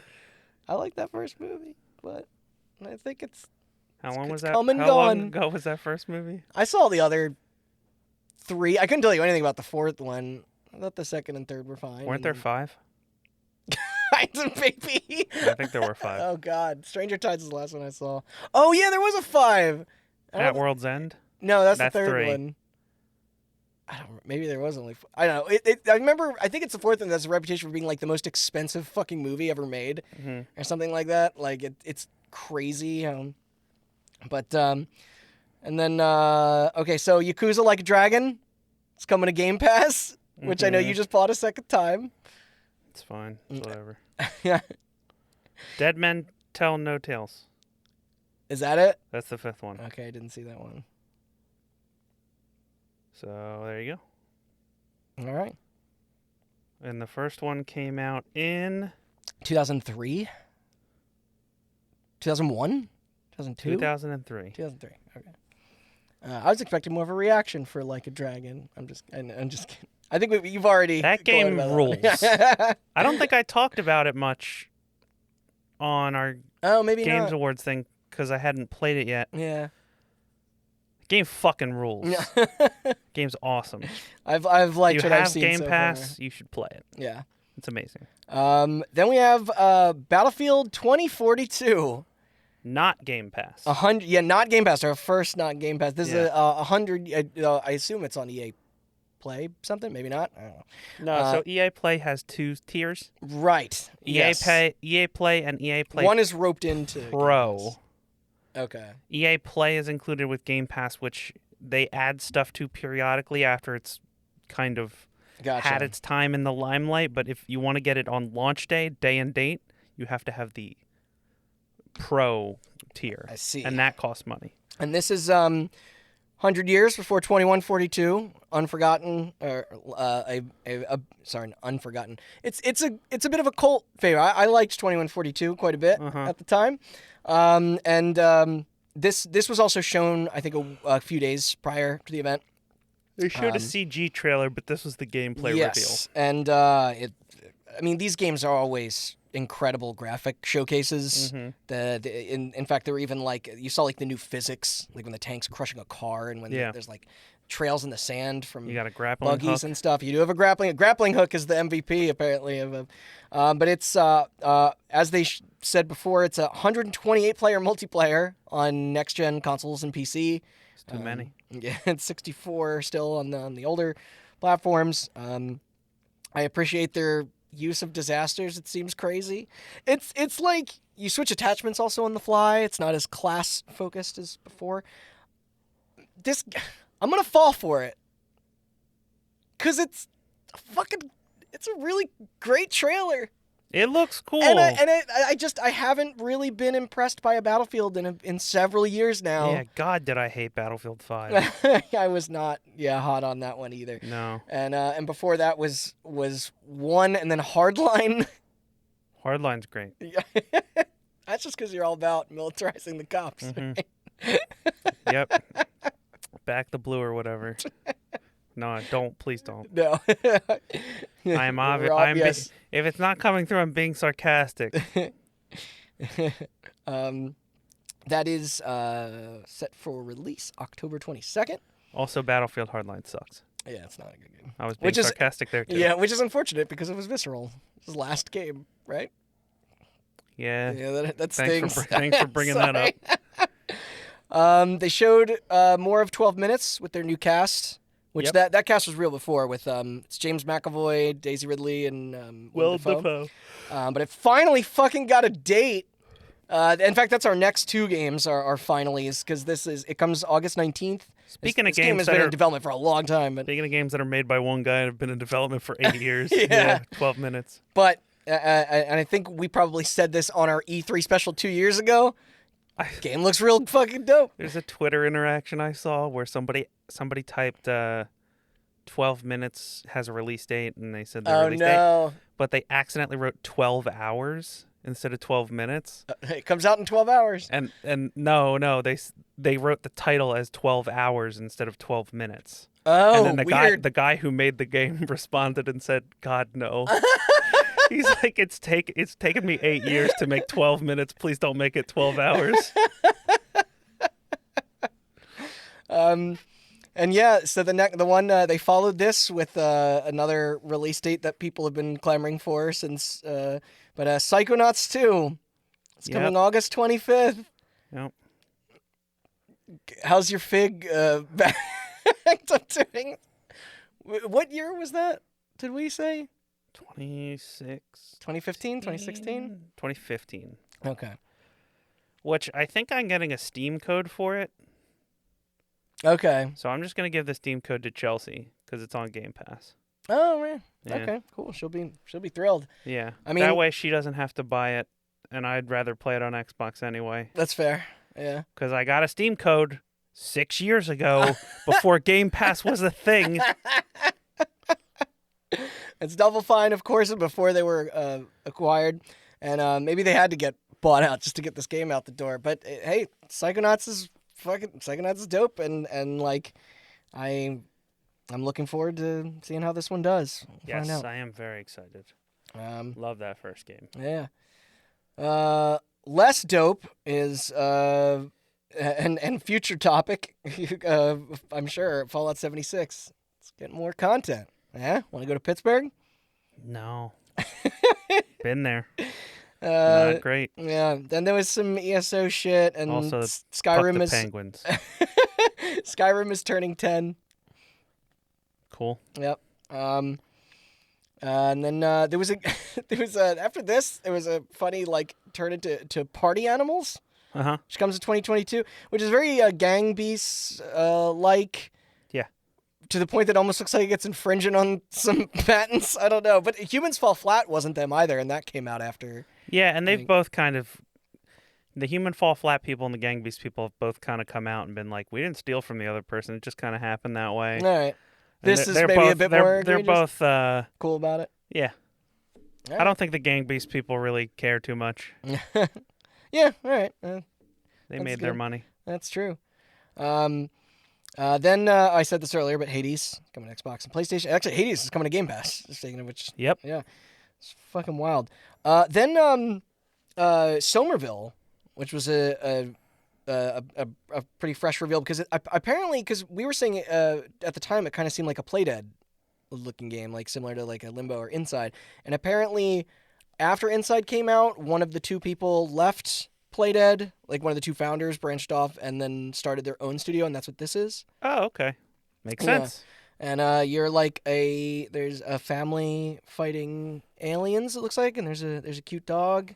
I want to know more about it. It seems very like kind of mysterious, and that's set for 2022. This conference has a lot of these, but that was one of those trailers where I was just like, I'm sold. Don't show me anything else. Exactly. Just release it and I'll buy it. Totally. And Austin, you know what's next? I'll give you the floor for a few minutes, but it is Halo Infinite. They showed off. Oh my God, you guys. I have been on record on this podcast saying that it will absolutely break my heart if that game is bad, and I'm trying not to get optimistic, but fuck that multiplayer trailer. Yeah, and free to play, which is that's bold. But it's gonna have cross-play, it's gonna have grappling hooks.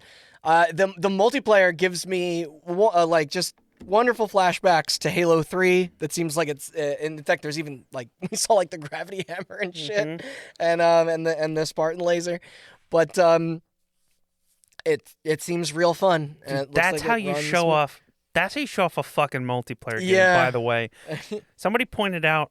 I was watching. Might save the arena shooter. Believe I was watching Kind of Funny react to it. I don't remember who said it. Might have been Kind of Funny. One of the guys at Kind of Funny. And he said that trailer obviously triggered a lot of nostalgia. Oh yeah, like you said, in for people sure. who played Halo. And he pointed out something to me that didn't register in my brain. Because Halo 2 and 3, but more specifically 2, was back in the early days of the internet videos and YouTube. Yeah. When people used to put up kill montages. Yeah. That's what it was like. Where like the dude throws a grenade and then it shoots the sword at him and he catches it and kills the guy. Yeah, that was great. Yeah, it's like it was edited like a fucking 2004 kill montage from Halo 2. When they grappling hook the gun. Yeah. That is like that's something like when I saw that I was just like I bet the Titanfall devs are like fuck, like why don't we think that's such a great idea. No, that game looks fun as hell. Very fast and fluid. And also and that story trailer gave they me did have a story lot of- trailer Gave me a lot as of well. hope as well. I'd like I think this showcased better than it did last year. I'd like to think this extra time has it looks a lot better. It does. Yeah. I actually am still sort of behind their like Halo 1 their commitment to like art the direction. old Halo Yeah. art direction. Yeah. Yes. But maybe this just needed the extra layer of lighting and stuff like that and detail Also, and textures for it to. We've railed on season passes in the past. Mm-hmm. Did you hear about their season pass thing? No. Okay, so all right, so yeah, so the they're- multiplayer is free, which means that, I guess it's if for whatever reason you have an Xbox and don't have Game Pass, then it would be $60 for the campaign. Yeah. Okay, with co-op and stuff, but I have no idea how the. Okay, so free to play, season pass. Season passes are entirely cosmetic. Okay. All weapons, abilities, equipment, maps, and game modes are free. Great. Yep. And they're doing the typical season pass, seasons 10 to 12 weeks. You buy the season pass, you level it up. Okay. And then Battle when the next Pass season, style? when the next season starts, they come out with a new season pass. Or sorry, battle pass. Yes, that's what I meant. Battle pass. Except when season 1 ends and season 2 begins, the season 1 battle pass does not go away. So you can still. That's my one fucking problem with So that stupid system. If you join the game That's great. 2 years later, every battle pass from start to finish will be available to buy. Then it'll be like Call of Duty challenge. The only limit is you can only level up one at a time. You have to pick an active one to put your experience towards. Interesting. But other than that, you can get all the cosmetics That at is any time. so much less egregious than Yes. that's such a good that's how you idea. handle Yes. monetization. And it's also maybe I'll eat my words later. I think Halo has too much self-respect and dignity to do like dance emotes and like shit like that. I don't think they're gonna do it. I think they'll have the skins and sprays and whatever. It looks like they have sprays. Yeah. They'll probably have like banners like for the character profiles or something. they might have like icons and Icons are cool. obviously armor. Yeah. They might Armor have they've always had. have weapon skins. I'm fine with that. And I think they're probably going to do Maybe a they have thing. assassination animations. Assassination animations, Okay. yeah. That's fine too. Yeah. But yeah, their characters aren't going to be quirky and quippy because Exactly. they don't talk. Exactly. Yeah. Maybe that's why it's so refreshing. Yeah. But yeah, Halo and no solid date. It did say this holiday. Holiday 2021. And maybe it's better on them to not like specifically give a day, but I think with that game specifically, it has to hit They're it. going to finish it and then announce a date. Like I think Okay. I don't think they want to delay it. maybe again. realistically that's what every fucking They game should, company should do. yes. But I wonder. I thought during that showing that they were going to be like the multiplayer will be out here and then the campaign maybe next year or something. But They could also do that. they could. Yeah. So then it was Diablo 2, Resurrected, I think is how they're labeling their remaster. Yep. And it looks sick. It's funny because it said I was hoping they would lean more in the direction of kind of what Diablo 3's console versions were. But this seems more like a tried and true kind of like to, you know, Port. of the original. Yeah. Because it also said 8-player co-op, which I was like, oh shit. But I thought like that was like, oh, like, you know, can you do like 4 people on the same screen like you can with 3 and stuff? But I think it always had 8-player co-op, but I don't know. They didn't show any footage of 2 people on the same screen. They did not. Yeah. But they also didn't say it doesn't. So who knows? Right. My fingers are crossed. Who knows? Or maybe the original. I thought the original was maybe only 4, but people said it was 8. But yeah, the local stuff. But the is original really got modded to shit, so I don't even remember what Diablo 2 was at the beginning. That's a good point. But yeah, I would love to see them bring back that more arcadey feeling, like Gauntlet style of the past Xbox One and PS4 versions and stuff, and then Switch even. But then there was, and this was a bit unexpected to me, that a Plague's Tale got a sequel. It's a Requiem. I think the first one was Innocence. Yes, and they also announced today. So this is 2022. To give you a little hint, Randy didn't watch this, but I did. So Microsoft did the right thing. All you game publishers out there listening, they did their quickly paced trailer conference on Saturday. Yeah. And then they did an extended showcase today. That was where the developer interviews and shit were. Gotcha. All right. So when they talked about Plague Tale Requiem, they also announced Plague Tale Innocence is getting an Xbox Series X upgrade. Oh, sick. In July. Nice. So that's cool. Although I feel like, you know, Eternal Darkness owns that word. Requiem's theirs. Requiem for a Dream owns that word. that's in the movie space. It's different. But they, I never got to play that first one, which it is on Game Pass. But maybe I'll wait for that. That's what I'm gonna do. Yeah, because people have said, like, I think that was even nominated the year it came out for narrative and stuff. But it seems very depressing. But it's also supposedly very, very good as far as like adventure. As depressing things often are. Yeah, yeah. And those games are like I think they're obviously much more story driven, but also like other than the puzzle elements, like I think there is some combat and stuff. Like they're they're full games that I guess it's cool that they connected with enough people for them to be able to make a sequel. I think it's still the brother and sister. They're older, but then there was a much better Far Cry 6 trailer than Ubisoft's own fucking... Because this was the gameplay trailer. Yeah. It was the same thing with Battlefield. They did the CG trailer at their own thing. I know, but I think it's just... And then the gameplay at Microsoft. It's just funny that it's like, tune into Microsoft if you actually want to get what you know. Far Cry 6 looks dope. Yeah. And then... I can already hear Chelsea screaming from here, but Slime Rancher 2? Mm-hmm. The Squishums getting a sequel.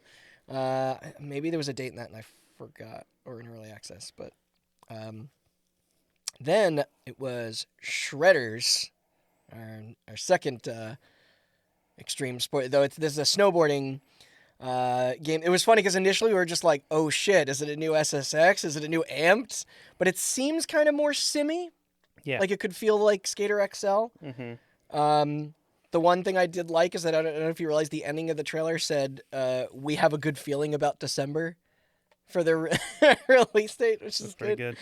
And then this shocked me. I was very surprised to see that Atomic Heart is back, a game that I was following years ago that seemingly disappeared. Yes. It looks weird as all fuck. No date, but I'm real into what they're doing. Yep. They had like Russian dance music on top with this like, I don't even know how to describe the world. Like it is the best Chernobyl game at the conference. Yeah, like and it's taking influence from all these different things, like retro sci-fi, but it like, but also, you know, like a very avant-garde, like different art style, like, you know what I mean? Like it's I can't even, it's tough, but I think its influences do pull from, or its inspirations from several different like probably if I was a more cultured person, sculptors and painters and stuff out there. But very neat. Very cool looking. Enemy design and stuff. Yeah, I'm looking for, and that's Game Pass as well. And, we met Diablo 2 was not Game Pass. That was our second. Which I guess we should know is Activision Blizzard. But then speaking of like fucking like, man, the Relocated. Yeah. Wasn't it? Which just like incredible visual. Like it's pixel art but with very modern lighting. Yeah. It was funny got that diorama pixel art. Yeah, with like depth of field stuff. Yeah.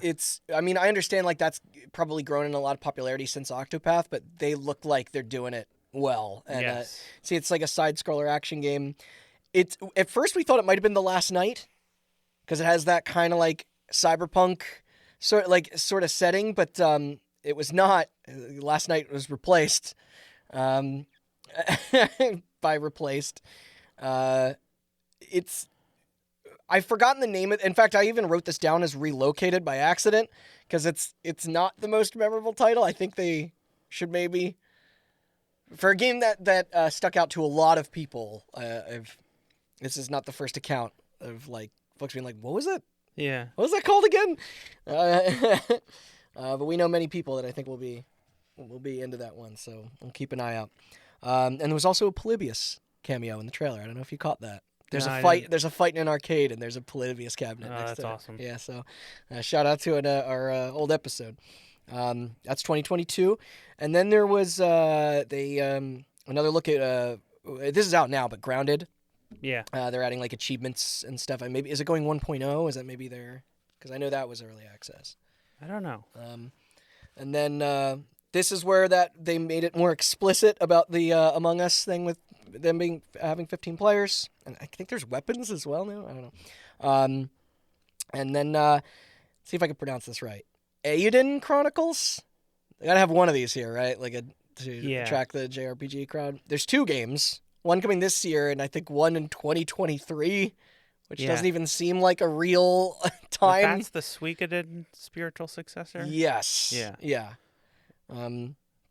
Which, speaking of Octopath's art style there. Hey. Still excited for The Ascent. It's coming in July. They showed, I think, one last look at that. And that we know is local co-op. So I'm looking forward to sitting on a couch with you and a couple friends of ours and going through that. This might be a controversial opinion here, but Age of Empires 4 was shown, and I didn't think it looked great. I don't know. There's just something about its jump from 2D to 3D that reminded me of like what I found so off-putting with Roller Coaster Tycoon's jump from 2D to 3D. Even though that wasn't the same guy the third time, but I'd like to be proven wrong because I grew up playing a lot of 2 and stuff, but it's a shame. They got to win people back. It doesn't look bad necessarily. It's just like between the last Age of Empires and this one, so many people have made those games. Yeah.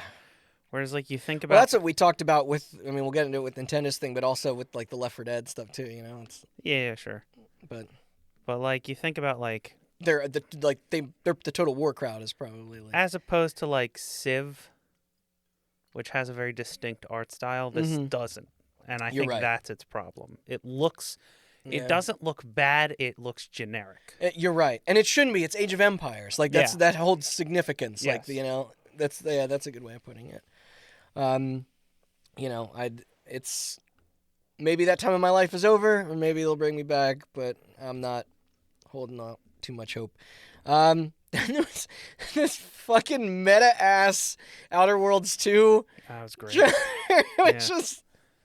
Just calling out every other we don't have to explain the whole thing. If you haven't seen it, go watch it. Because if you're into E3 at all... God, is it so on the nose? Yeah. I guess we just shouldn't spoil the jokes. But, yeah. But check it out. And man, Obsidian has their hands full. They're working on a lot of stuff right now. 3 games? Yeah.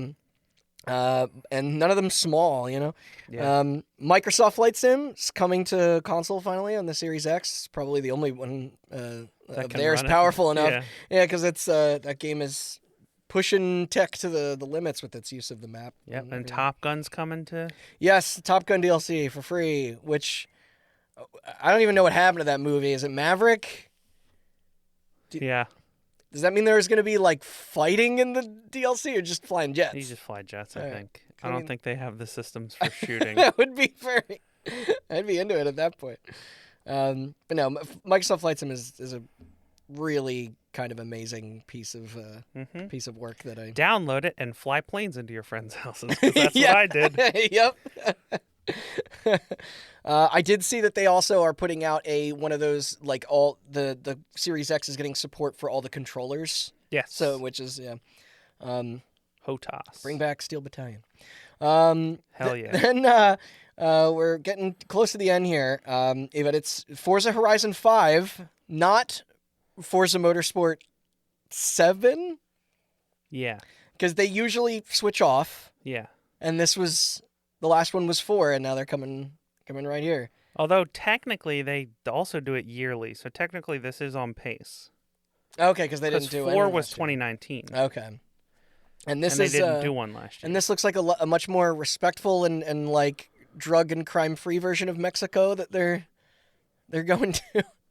I think that's where it takes place. Yeah, it's in Mexico. Yeah, but you know what I mean. I think it was Danny O'Dwyer was saying that it was like, oh, it's kind of nice to see that country represented differently, like in a more Yeah. positive way, because we just forever Oh, associate man. it here with. Did they take care in representing that? Remember that demo?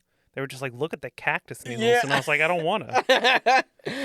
They just like drove up to a building and like stopped outside Well, of it. that And they're like, look at this architecture. I was like, it's beautiful. I know, like, but that's- why do I care? I know. So it's like Forza trailers also sometimes do a good job of tricking me, but I said this when we were watching it, but stop with all the supercars, like that wish fulfillment. It's not.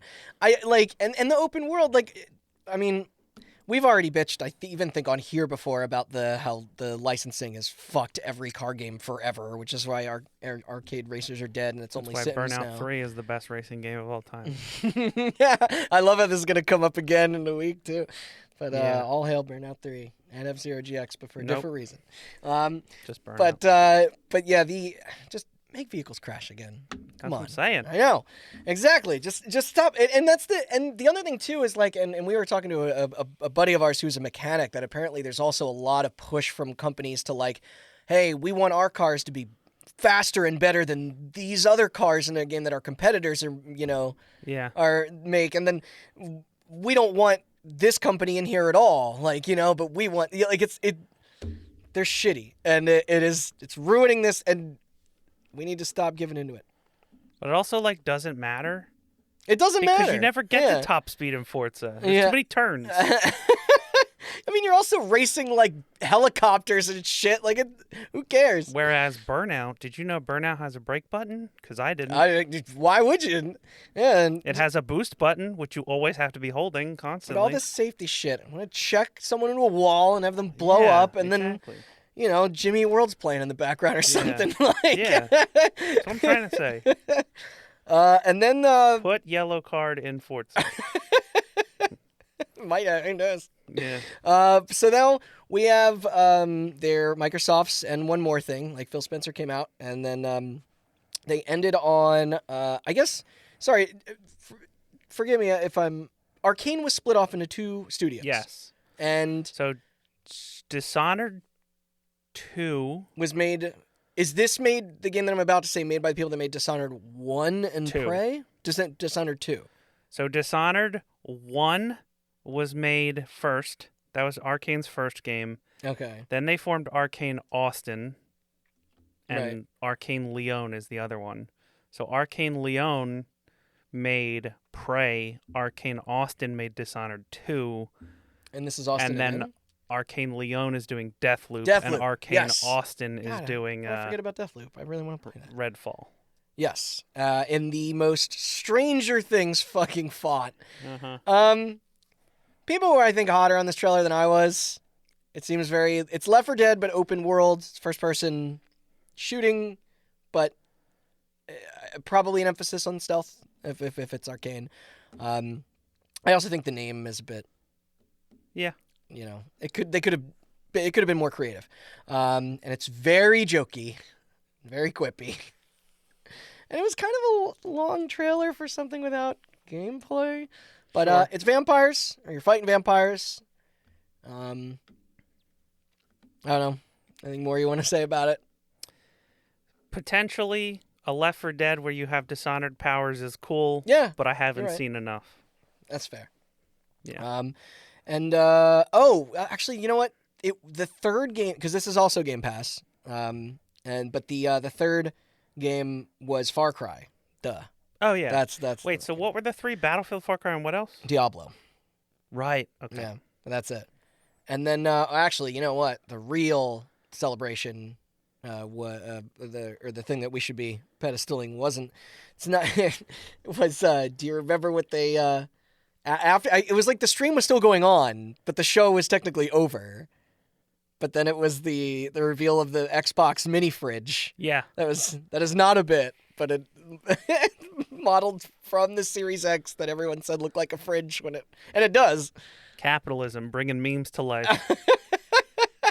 Love it. So before we get into Squeenix, we did mention the Gunkscorn and Sable are all coming to Game Pass, along with Hello Neighbor 2, Anacrusis, that game that was at the Summer Games Fest, and then there's Argami, which I'm not sure, and then D&D Dark Alliance. Okay. That's Game Pass. But yeah, we had by the end, like, just some extra little notes here. There was no Indiana Jones thing from Machine Games. It's probably too early. Avowed, Everwild, which is rare, right? Which has apparently been rebooted from scratch and will now come out in 2024. Yeah. God. I was probably most surprised by Hellblade 2. Yeah.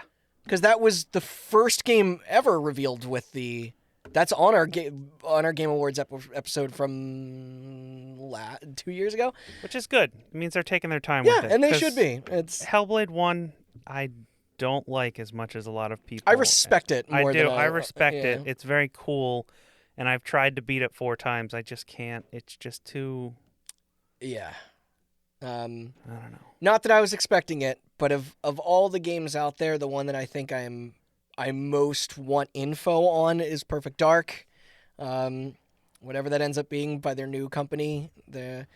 And then same with they showed. I think that was at the Game Awards along with Fable, which that's a ways out.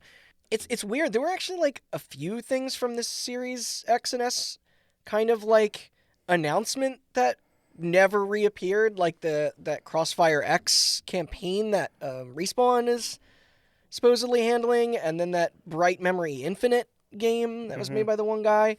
I mean, like the Bethesda stuff, like, Elder Scrolls 6, obviously, who the fuck knows, but it's like Deathloop and Ghostwire Tokyo are coming this year, but they're PlayStation focused, so it's like, I did see people tweeting that they were like, they thought they would be here, and it's like, no, they still have to, adhere to those contracts. I mean, they will come to Xbox eventually and PC and stuff, but for now, I think they look really interesting. Deathloop was already supposed to be out by now, but yeah, into going through Sunday, Square Enix's time to, I don't want to say shine, but they were so their direct style presentation was hosted by none other than McCree, the Matt Mercer.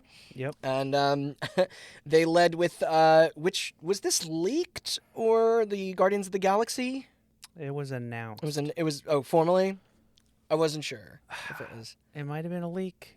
People have known that they were working on a Guardians game for a while. Okay. It might have been a leak. And it appears it might be or like it seems that maybe there's some assets being like from the Avengers game that are coming into this, and yeah. they're able to get it like and it is scaled down a bit. It is they were very quick to say that it is not multiplayer focused or a live game. It is a single player campaign. You can only play as Star-Lord. Yes. It looks like you are maybe controlling a team, almost like Final Fantasy style or something, like you're commanding your squad. Yeah, you issue commands. Yeah. And there are the one thing I do like that there are choice-based options. It looks like in the story. It's like a Telltale stuff pops up between your combat encounters. I don't know. I feel we talked about this before, but it's like it seems like it's too close to the film in some ways and not close enough in other ways. Like like tonally and like the design of the costumes and character stuff. Like you were saying, like they look like they do in the comics, especially like Gamora and stuff. But apparently, and I spoke to my roommate about this, but the use of like licensed music that we mentioned earlier, that will absolutely totally not get flagged on Twitch and fuck over every streamer who wants to play this game. But like that's an invention of the movie, like the cassette tape thing. Yeah. Like, so it's like, I understand why you'd want to use that because that's what people know as Guardians, but it's like this middle ground is just, I don't know. It's tough for my head to like separate those actors from like these characters. Sure. But and I'm a bit over the celebration of 80s nostalgia, but I like Guardians as a concept, and, I enjoyed that first movie. We'll see if that banter rings through and the stuff. The game looks cool. It looks very Tomb Raider. Yes, which I'm a big fan of those new Tomb Raiders. So. And it's the studio that made Shadow the Tomb Raider, so. Yeah, and Shadow's a good one. Yeah. I think the second one is still the best. Yes, Rise of the Tomb Raider is still the best one. But. Yeah. But that, and the another neat thing, this is coming October 26th this year. So then after that, it went into the Final Fantasy 1 through 6, which they said are pixel remakes. Same with that Legend of Mana collection. They're coming to Steam and mobile platforms, which I don't know if that's new or not, because these games have been remade and ported so many times. Who the fuck knows? Yeah. And then it's a Marvel sandwich with more Avengers. Black Panther is coming, but still no word on Spider-Man. Yeah. Not that I have a horse in this race, but like, dude, Yeah. like that was like the advertisement. Like, do you think Sony is kind of feels some way about that partnership? Like, maybe. Yeah, that's. They also announced Ant-Man for that game. He was the first character they announced. Where's Ant-Man? He's not in it. That's got to be really hard to make. Is he going to be able to grow and shrink like Ant-Man can? Like that's, yeah. At least this Guardians game will probably be much more centered around their like actual abilities. Like you know, it'll make way more sense because the entire experience is crafted for Star-Lord. But then IO Interactive's Hitman Sniper mobile game, The Shadow? Hitman Sniper 2. Okay, which is hilarious because did you know in the trailer they say following Agent 47's disappearance? Yeah. That can't make me not think of the. Should we explain that? Do you want to explain that for just a second? I mean, it's a spoiler. Oh no, I was talking about the I wasn't actually talking about the in-game lore. I was talking about the Square Enix. Who published the second one? Was it Warner? I don't remember. Who the fuck owns Hitman now? Yeah, Warner published 2. Square published 1. Yeah. And then IO self-published 3. Okay. But this is published by Square Enix. I don't know if there's just like a holdout on like the handheld stuff is fine. Yeah. Okay. Yeah. I think they have like mobile rights because they did Hitman Go. Yeah, and Go. Hitman Sniper 1 when they were publishing Hitman 1. Okay. Got it. This gets confusing. Yeah. Near Reincarnation on mobile. Brave Exvius is getting more characters. That's still a thing, apparently. Don't get too excited, Austin, but the Final Fantasy VII shooter battle royale. It just says coming 2021. I would be excited for that if it was on consoles. Yeah, I would too. I agree. Yeah. Which they should do that at some point. But that was announced a bit ago, but it's still just seeing it is just strange. Then there was Babylon's Fall from Platinum. I don't know which Platinum now because there's kind of there's sort of sub companies within Platinum that like have different tiers of quality. Yeah. But yeah, there's some like cool environmental art with their kind of like oil painting, but I don't know. I like Platinum. I like most of Platinum stuff. Mm-hmm. And I was very into Babylon's Fall when they first showed it off a couple of years ago. Is that how long it's been? Yeah. Oh. Might have been last year. But Hard either to tell way, these days. it's a live service game. What? Yeah, you don't remember that? No. It's Destiny. Oh, I think I You can. remember? I just went, fuck! Oh, yes. And I said, Okay. you already did this twice and it didn't work out either time. Why are you Right. doing it a third time? Yeah. So it's like the opposite of like Guardians that you would have, expected that to be. What did they learn?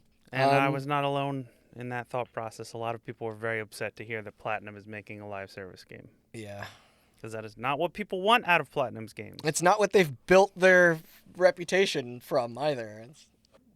I'm sure it will, when it releases and inevitably Platinum fans don't react to it the way that they want, we'll go back.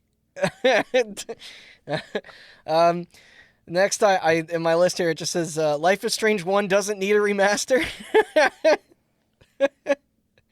And I know we discussed this at length as well, but if anything, I think the engine switch, like, it sharpens the textures, like, it makes them appear less blurry, like, with the work that they're doing, but it does also remove elements of the OG's kind of, like, pastel, like, art style. Like, I'm just, like, I don't know, and they do the thing in the fucking trailer where they have the line go back and forth, and you're, like, squinting to be like, what do they do? Oh, and, like, I think a friend of ours, she said, like, you can see the makeup better on one of the characters. Yeah. Or the tears in their eyes. Better. Yeah, but it's like, It's a different, by and large, it's a different lighting engine, and it does, I said this before, and it'll come up again, it does look better, but when you take something that was designed stylistically, not realistically, yeah. and then you add realistic lighting to it, it makes it look worse. Yeah. Because what was that other game you showed us? Judgment. Judgment. Well, yeah. That seemed night and day as well, where it was just kind of like, they're taking the wrong liberties. Like, it doesn't look worse. And Life is Strange 1 isn't that old. Like, you can play it practically for free now. Yeah. Like, do a It doesn't look worse. $40, and it's I should say it's one and before the storm, but And it doesn't look better. It just looks different, yeah. but not in a way that feels necessary to remaster it. Yeah, I keep saying this, but I think, well, I'll get into it in a second, because they also showed off Life is Strange True Colors, featuring, quote, the psychic power of empathy. I had to write that down. Is that tweet I posted in our Discord? No, which one was it? It just said, empathy is a supernatural power to gamers or Yeah. something. I was like, that's so good. And it's funny because all the so this game was revealed before, but they showed a bit more of it this time, and it's like all the scenes they show, it's just like it's like the main character doesn't have the ability to read the room, because it shows people who are like really upset or angry or like sad, and it's just like, oh, you can gain insight into what they're feeling, and it's just like, all right, I mean, I would have gotten that without it. Like, I don't know. Nothing will be as good as the, as the time rewind mechanic. Like, it plays into a narrative, like what you want from a choice-based story game, like, so well. And I hope this entry it works for me. And I didn't even finish Life is Strange 2 or tell me why, but I think me and you were saying that it's like I actually have probably more faith in Deck 9 right now than than Don't Nod proper. But it's like, I don't know. I'm nervous. We'll see. They lean a little bit too precious and melancholy now, and I don't know if any of them will ever feel as special or as raw to me as that first one did years ago. But that's and will it propose the same themes as Life is Strange 1 did, with calling into question the morality of manipulating people? And you just flat out said, like, no. Yeah, because it's like the lead character in this game, she has the ability to, like, essentially read minds. Yeah. Which is like, there is a kind of a discomfort to that. Like, like that it's like, this game just, and maybe I'll be wrong, but one of my favorite scenes in Life is Strange 1 that nobody fucking talks about is sort of addressing the responsibility of that power, of the rewind power. And it's like, whenever they show, like, even in the remaster of all the montage of the first game, it's like, it's all of the, like, the, you know what I mean? Like, it's what the, fans are stupid. Don't keep giving them what they want. Like, experiment. Do, like, you know, like, it's, but we'll see. I don't know. Yeah, and it's funny because that True Colors is also a full-priced game, and it's still episodic, but it's all at once, which they learn their lessons from 2, and that's just kind of not how people, like, are into those experiences anymore. Yeah. Which it's like, you know, I love 1, but there was quite a bit of time in between. But it's like, it's funny seeing Life is Strange sold now as a $90 package. Like, you know, like the way a Far Cry is, or a Battlefield. It's just like, just relax, take it down a bit. Like, this used to be like the little game that could, and now it's like this Square Enix powerhouse. Like, it's... yeah, we got 3 things. A Marvel game, and then the high school game with the powers. Well, there's still one more. How do you feel about the word chaos? I love Sonic. Would you say that you, like, on a scale of 7 to 8? Because I don't remember how many times they say it in this fucking 7. video. Is it 7? But we have Team Ninja's Stranger of Paradise, Final Fantasy Origin. Origin. This is coming 2022. It is their Souls-like in the universe of FF1, which I should say, this is how they closed out their conference. Yep. They did not show anything more of Final Fantasy 16 or Forspoken, but the big thing was that they said, like, hey, like, this game is coming out next year, but we got a demo out. It said demo available soon, but it actually was like that day. And then I heard you tried to download and play it, but what happened? So apparently they uploaded a corrupted version of the file to the PlayStation Store, which took 2 days to fix. Oy.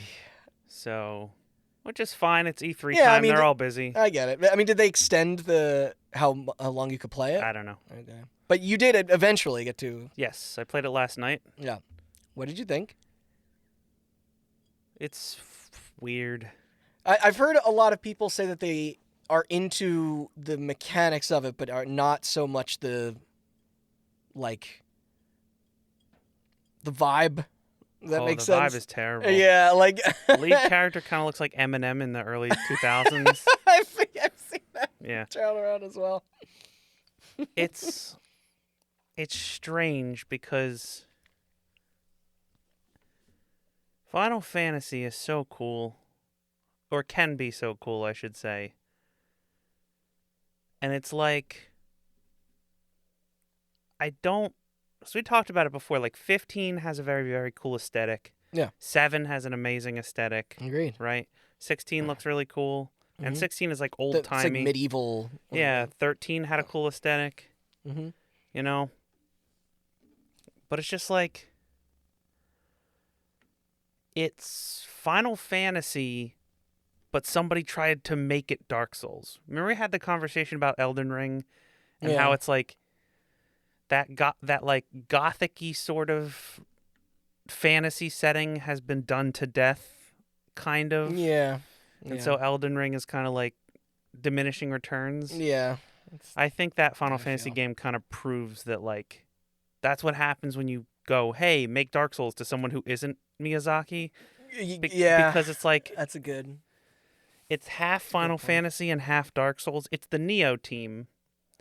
Yes. But it doesn't play exactly like Neo. So it plays kind of like... They flashied up the animations, because Dark Souls has good animations, or I guess just to say FromSoft Souls games have good animations, but the animations are very deliberate in Dark Souls. Yeah. They're very weighty for a reason. Yeah. And they took that weightiness out of it And what they put in its place was something more character action-y, or? more akin to a character action game, like a Platinum game. Okay. So you're sitting there and you're hitting people with this sword, and you're flipping around and you're doing flips in the air and slamming down on people. So it's that, right? But it's like the block button, and I know I'm wrong, but the block button in a Devil May Cry style character action game is like the break button in Burnout. I don't know what it is, don't ask me, because I never use it, right? Yeah. But the block button in Dark Souls is essential to survival. Yes. Yeah. And so it's like it plays kind of like a Devil May Cry-like game. But If every fun. time you got hit, you lost a third of your health bar, because it's a Dark Souls game. Oh, jeez. And it's just like... Man without a country right now. Yeah. And also the graphics suck. And the characters are so fucking lame. And they say chaos way more in the game than they did in the trailer. Yeah. I mean, I know I was bitching about how, like, sometimes the cast of, like, the Life is Strange stuff can be a little bit too, like, saccharine, but there's still like a depth there. Like, there's... And it's just... I don't think you're going to see that characterization in the... It's like in Dark Souls, when you do a killing animation, like a backstab in Dark Souls or something. Yeah. Like one of the cool things that's really hard to pull off. It's cool because he like shoves the sword in and then puts his foot on the guy and slides the sword out, and then the guy kind of like lumps over.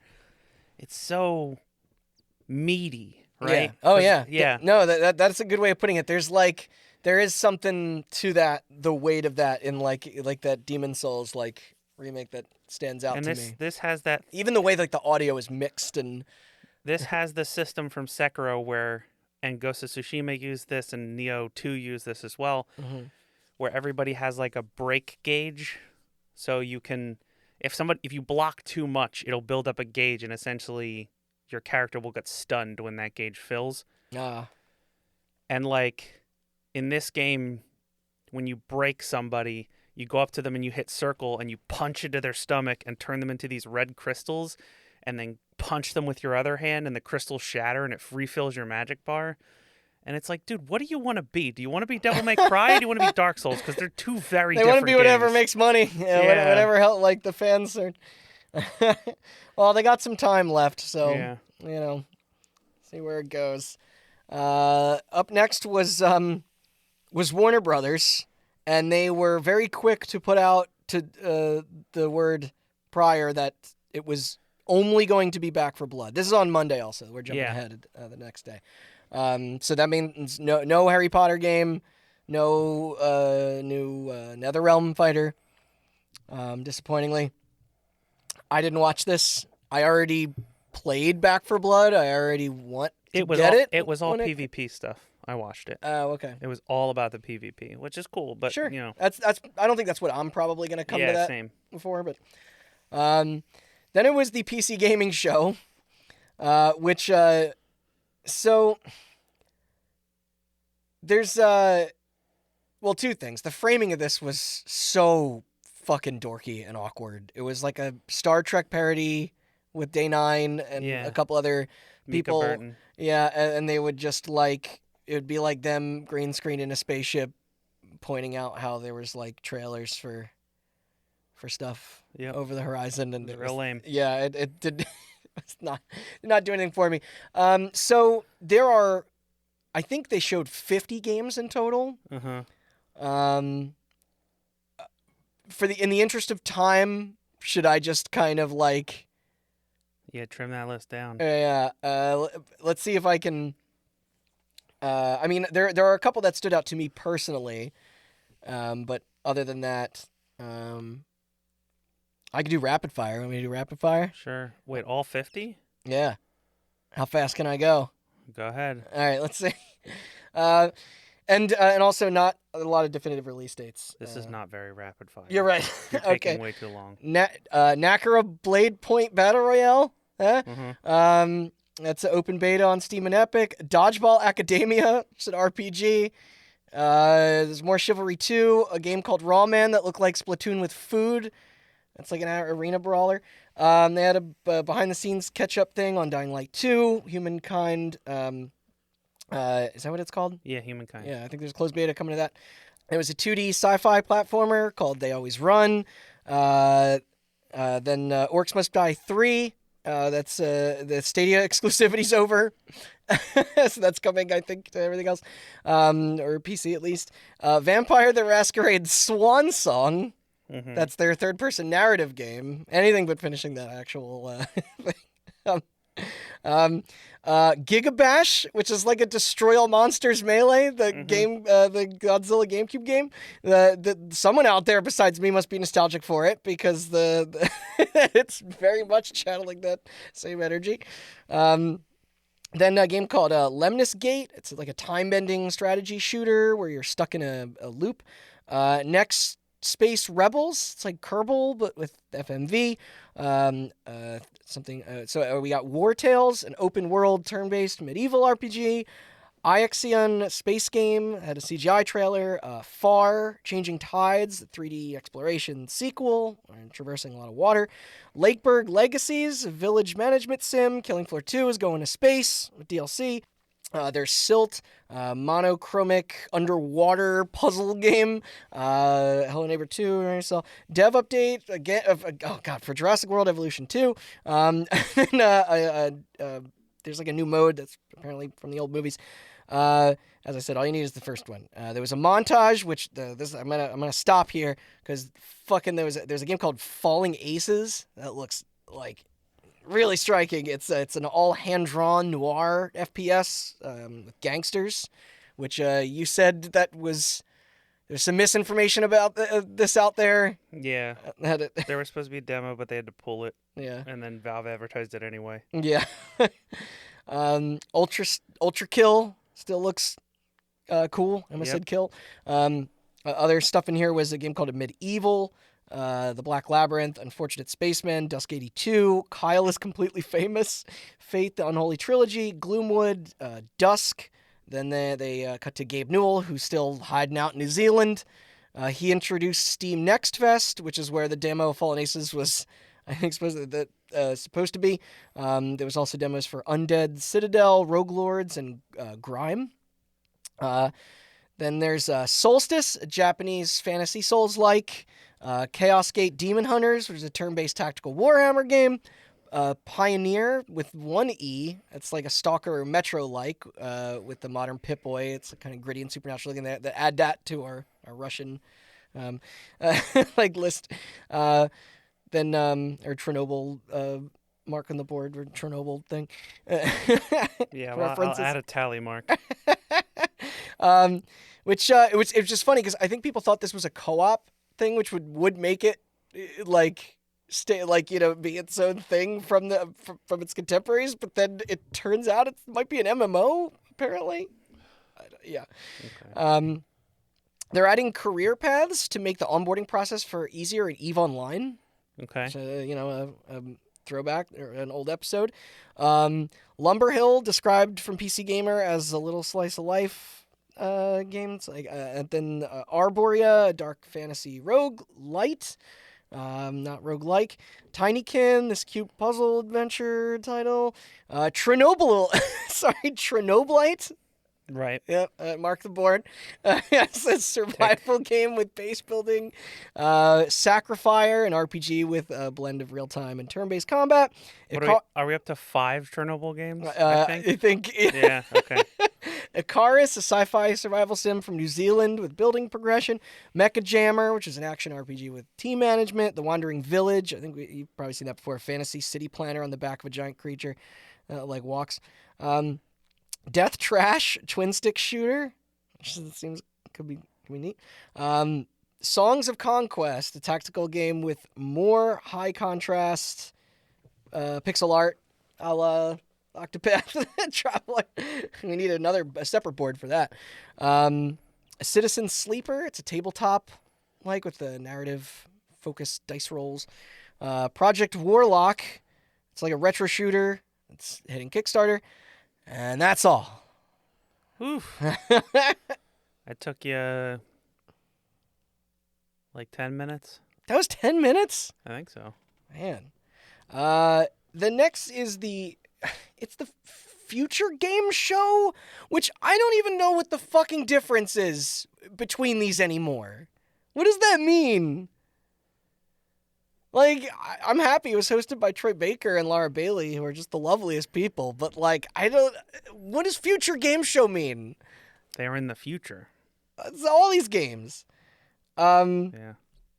A lot of this, I mean, I don't even know if I want to read these off. Please don't. All right, do we not want to do that again? I'm tired from the last time you did that. All right, check out at least to hear their voices. Check out. Do you have any highlights? I do. I have one, but this game was, I think, shown off before. But it's Harold Halibut. Okay, yeah. The fully stop motion story game with like they use real miniatures and stuff. It's very Wes Anderson kind of in its presentation. But I'm super excited to see more of that. Know what it is. Yeah.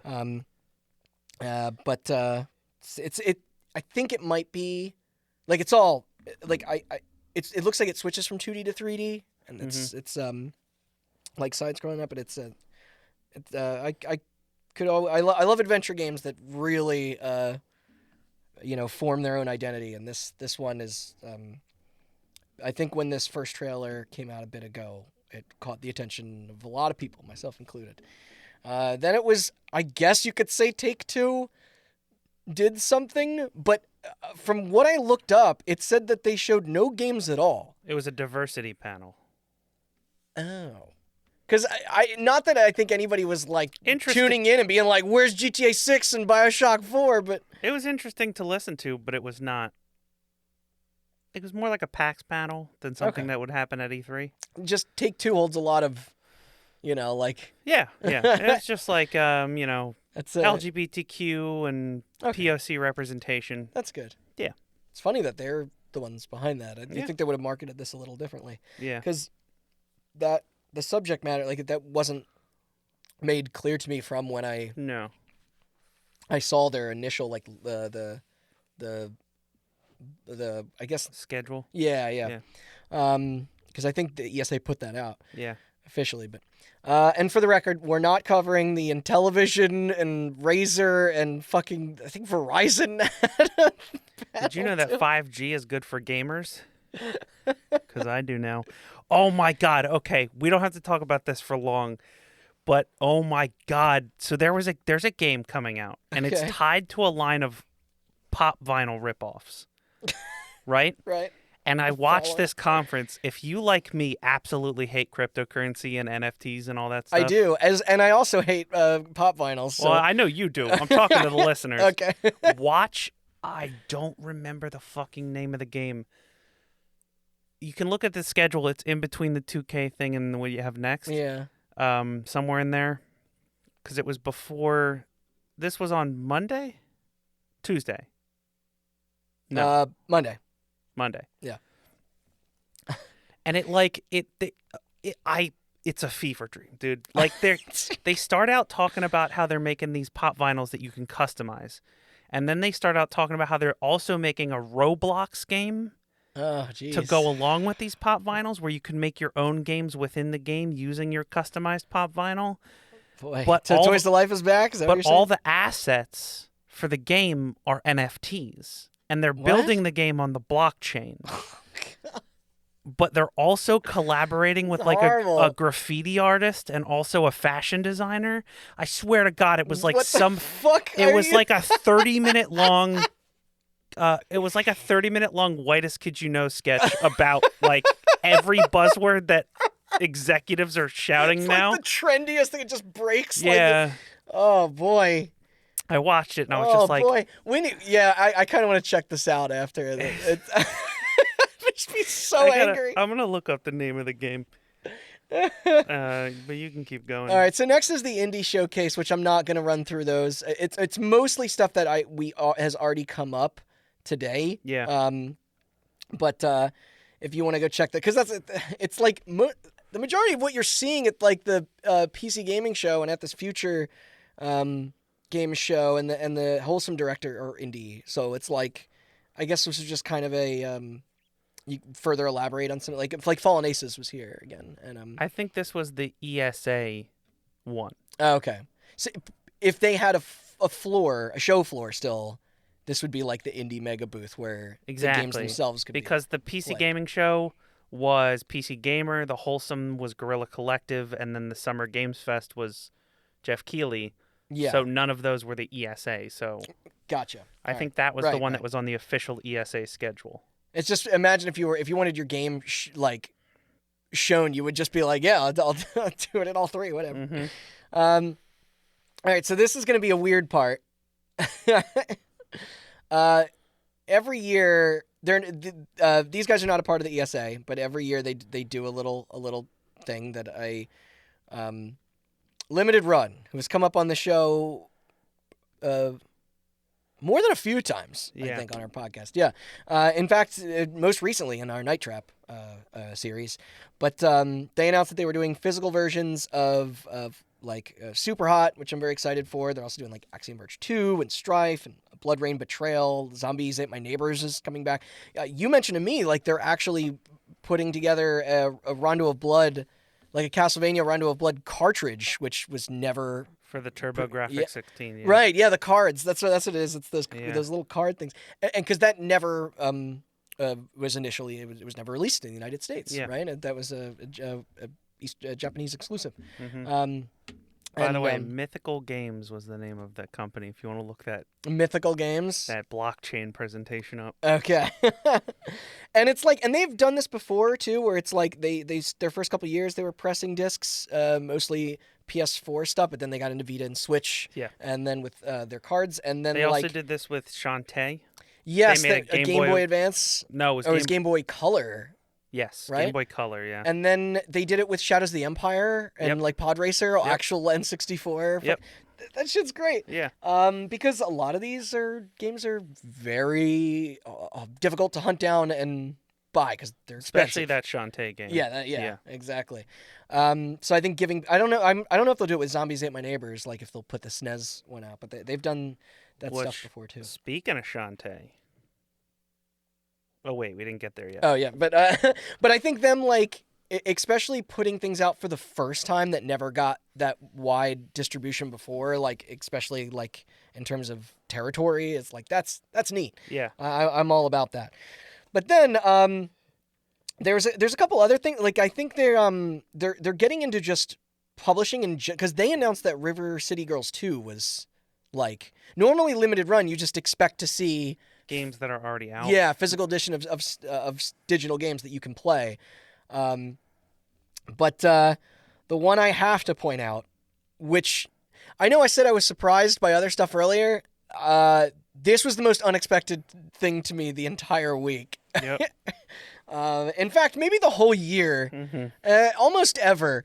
But the 3DO and DOS Classic Plumbers Don't Wear Ties is getting a modern release.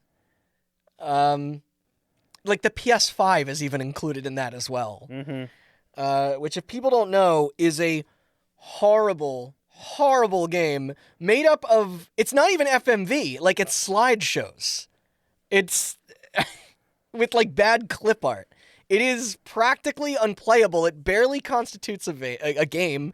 It is pretty grossly offensive. Let me read you the Wikipedia summary for the game. And I kind of love that they did this.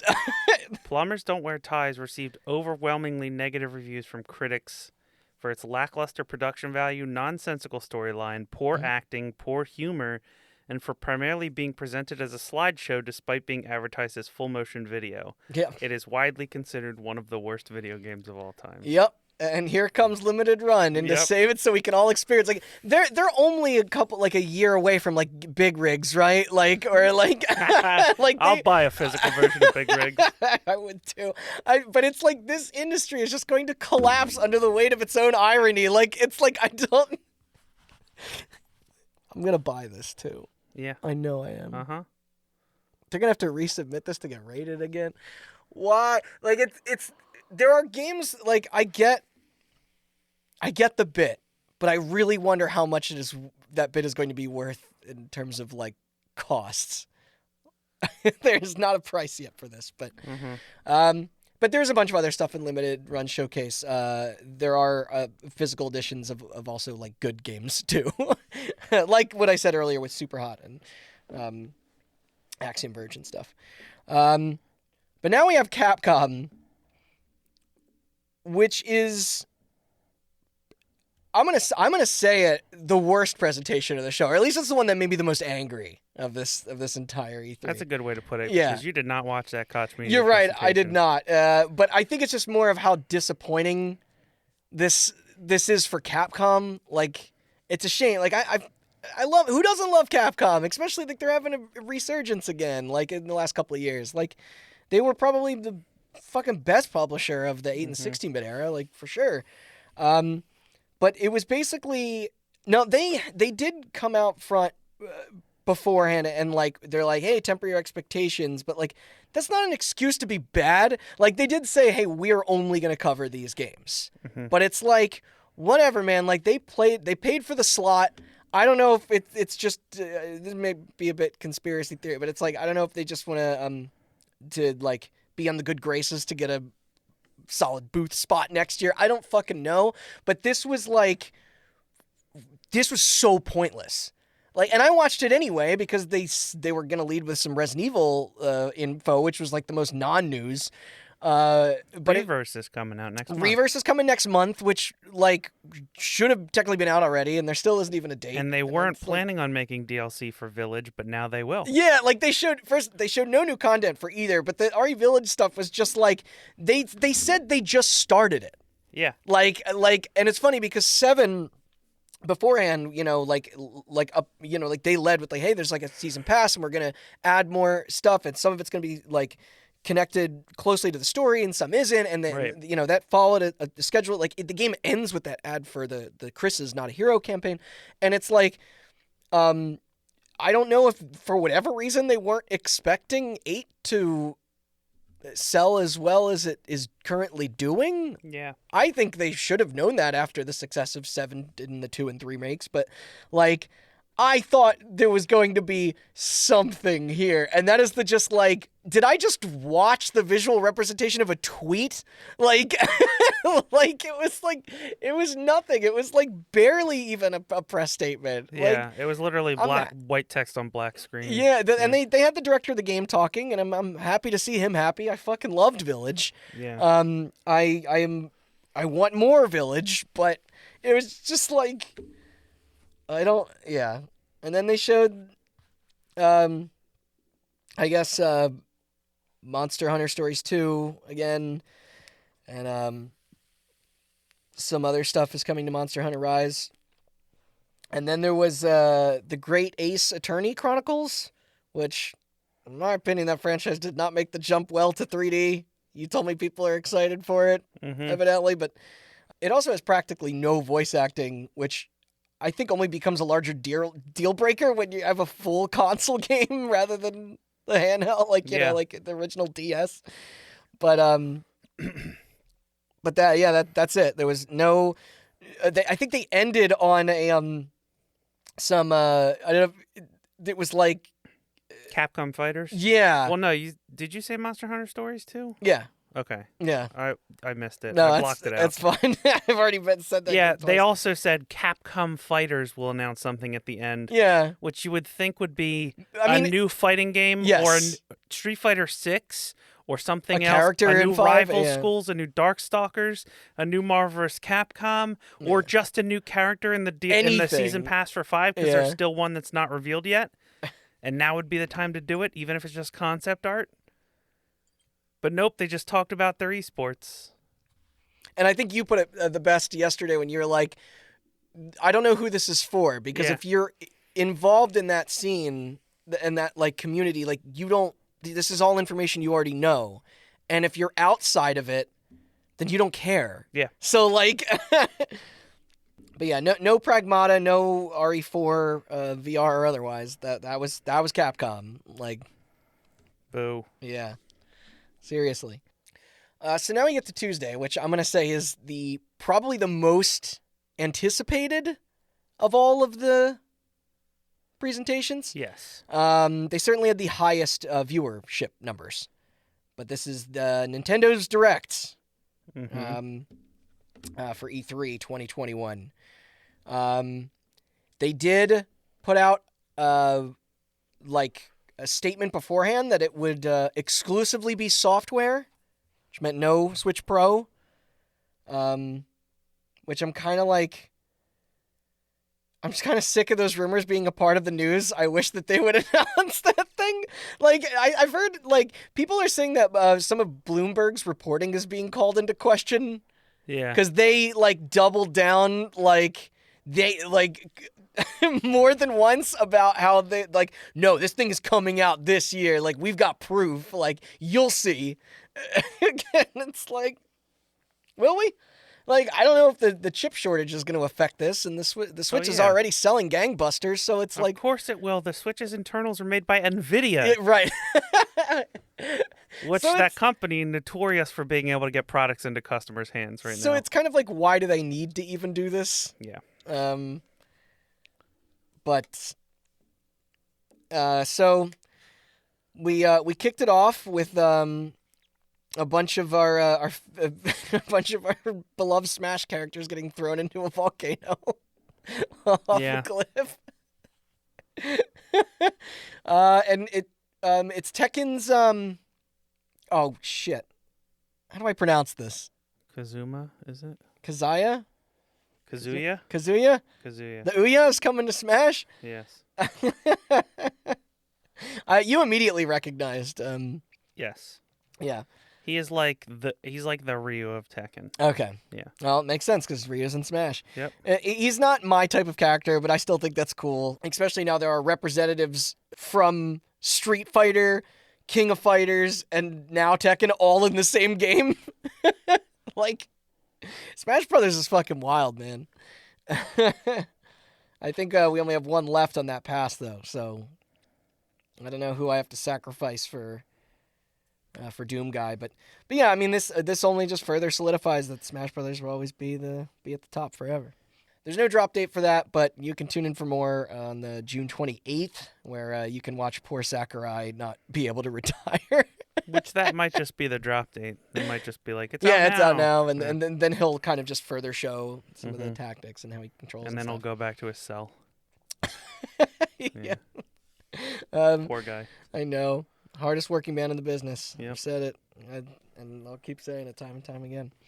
Life is Strange is coming to Switch. It did not look like footage from the Switch version, but No. it is coming alongside the other platforms September 10th. My favorite thing was somebody tweeted a picture of that trailer. Yeah. And they just went, man, somebody needs to give me this version of Life is Strange. And the guy making Goodbye Volcano High just wrote, man, do I have the game for you? Then they also, this was not previously announced that Guardians was coming to Switch, and I thought it was, and it's digital only. There's no physical. I think it's a cloud version, like kind of like their Control, what they did with Control. Yeah. It's the only way it would. Also, work. There's going to be a lot. By the way, going forward, there's going to be a lot of remasters and reboots and stuff on this list. I believe they leaned into that. It's very heavy with this. A Plague Tale Innocence and a Plague Tale Requiem are also coming to Switch cloud versions. Okay, that was not in their direct. No, it wasn't. Huh. Worms Rumble looks like it runs like ass. And apparently that game has been out for a little while, but it seems crappy. Real-time Worms is not my Worms. I heard it's bad. Yep. 32 players though. It'll be the new Soldat. Then there's Astra Ascending. I don't think I could choose it in a lineup. I believe it's an RPG coming September 30th.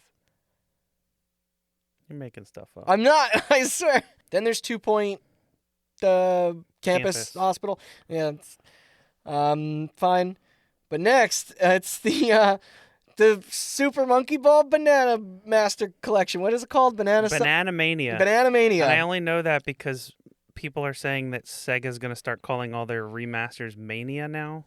Oh, like Sonic Mania. It's Yeah, like but that Sonic means Mania. that means there'd be new stuff here. That'd be cool. Like I hope. And it apparently includes content from Monkey Ball 1 and 2 and Deluxe, the good ones. Mm-hmm. On the original GameCube and stuff. I do it's funny because they actually run through the whole series. Like, they show the handheld one, and I was, like, confused. I was like, is this all of them? But, like, because the motion control shit with Banana Blitz, like, I don't know why they did that first. But yeah, it's their 20th anniversary. It's going to be $40 on everything, which is great. You think Dole is still a sponsor? No. They went behind their back and got Chiquita. And that rolls in on October 5th. Nope. Yep. Stop. Yep. Get out. I'm gonna act like the direct guy. But then there's Mario Party. Damn it. Mario Party Superstar? Here's the problem. When I'm watching that direct, I'm writing the notes down. They never say the name of the game in the scroll. It's always like a, it's basically, so this is a throwback of the greatest hits of Mario Party. There's old maps, old mini games done in the style of Super. Mario Party seems all right. Superstars. Mario Party Superstars. Okay. And I guess as per their update to the last one, this one it will have online as well. It's gonna be a standalone pack and also like sport matchmaking, which I just think matchmaking in Mario Party is such an insane concept. Gotta get my Mario Party MMR up. I'm diamond in Mario Party Superstars. And then after all these years, Metroid Dread resurfaces as the name itself is taken from the rumor. Yeah. If I'm not mistaken.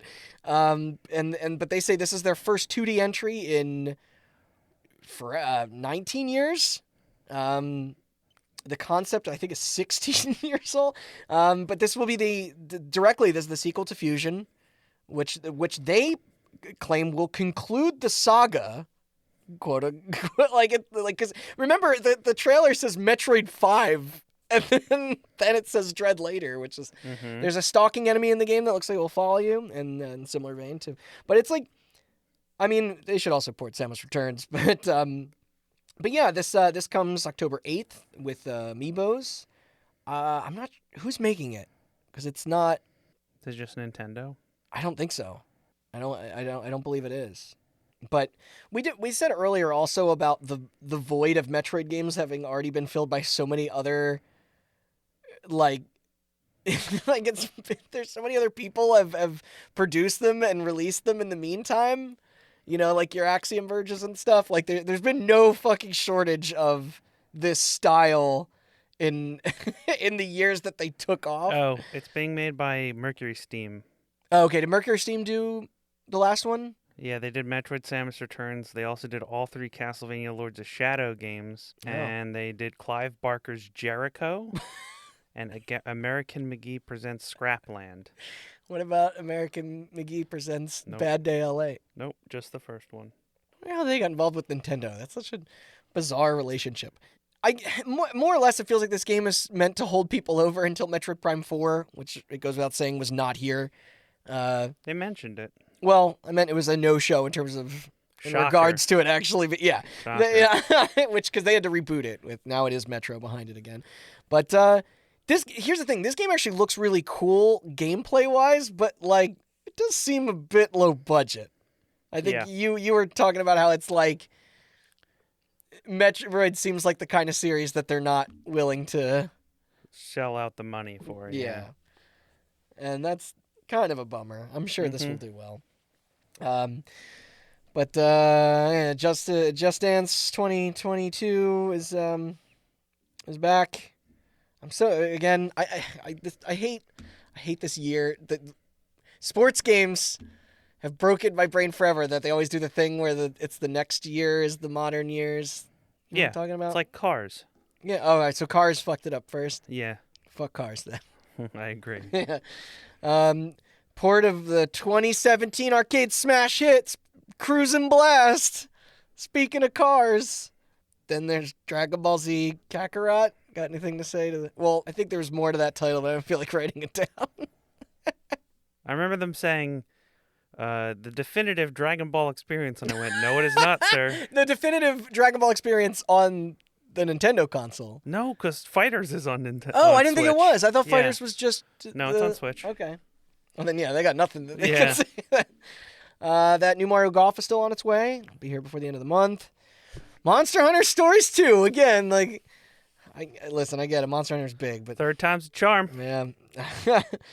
But one thing I am a little bit cautious of is the latest WarioWare, in which it looks like you directly control the characters the whole time, which much of the fun of the older ones was quickly trying to figure out how the rapid fire games controlled and like how they were played. I mean, we'll see. It's an awesome IP, and it's been so long since the last like full entry, but the focus on like the abilities is weird. It seems very co-op driven. You were saying it seems to downplay the sort of drastic change in like art It's style still, game. I to watched game the that- Treehouse. It still has that. It I guess I don't know. It's just not the same. Yeah, it's a great name though. It is. Yeah, get it And together. it'll probably be fun. Yeah. It's just And it still better have those 4 and 8 player like competitive modes. I only saw it with the 2. yeah. I can't imagine like. But that's September 10th. So we'll find out. And then Shin Megami Tensei 5. Is that a new game or is that a new It's game? new. Okay, that was announced before though. Yes. Yeah, not to be confused with Persona. No, it's a different Yeah. series now. Then there's the Danganronpa collection, or as I call it, the Lesser Zero Escape Danganronpa Decadence. Decadence. Yeah, that's out later this year. Mm-hmm. Fatal Frame 4, something of the Black Maiden, I forget. Maiden of the Black Water. Maiden of the Black Water. How do I know that and you don't? I know, and I'm the Fatal Frame guy too. Yeah. But this is a port over of the Wii U version that was not commercially available in physical form in the United States previously. It was, in fact, famously or infamously, I should say, it was a download-only title here that the Wii U was not big enough to download. Yes. But they got to guess what? They got to like they came out in Japan and in Australia. Like, but Guess what? the Switch probably ain't either. Yeah, the It's Switch just also won't be big enough to download. you get the. I watched the. There's a Scott the Woz recently where he was talking about how the Switch carts come in a bunch of different sizes. Yeah. And I think the max is 64. Yeah. And it's just like there are a lot of games that can fit on the 64, but they just choose not to do that. Yeah. Like even like the Mega Man collection does that. It's like how big is a fucking Mega Man game? They just won't shell out the money from the 1 gig cart to the 64 gig cart. Yeah. Yeah. They're cheaping out.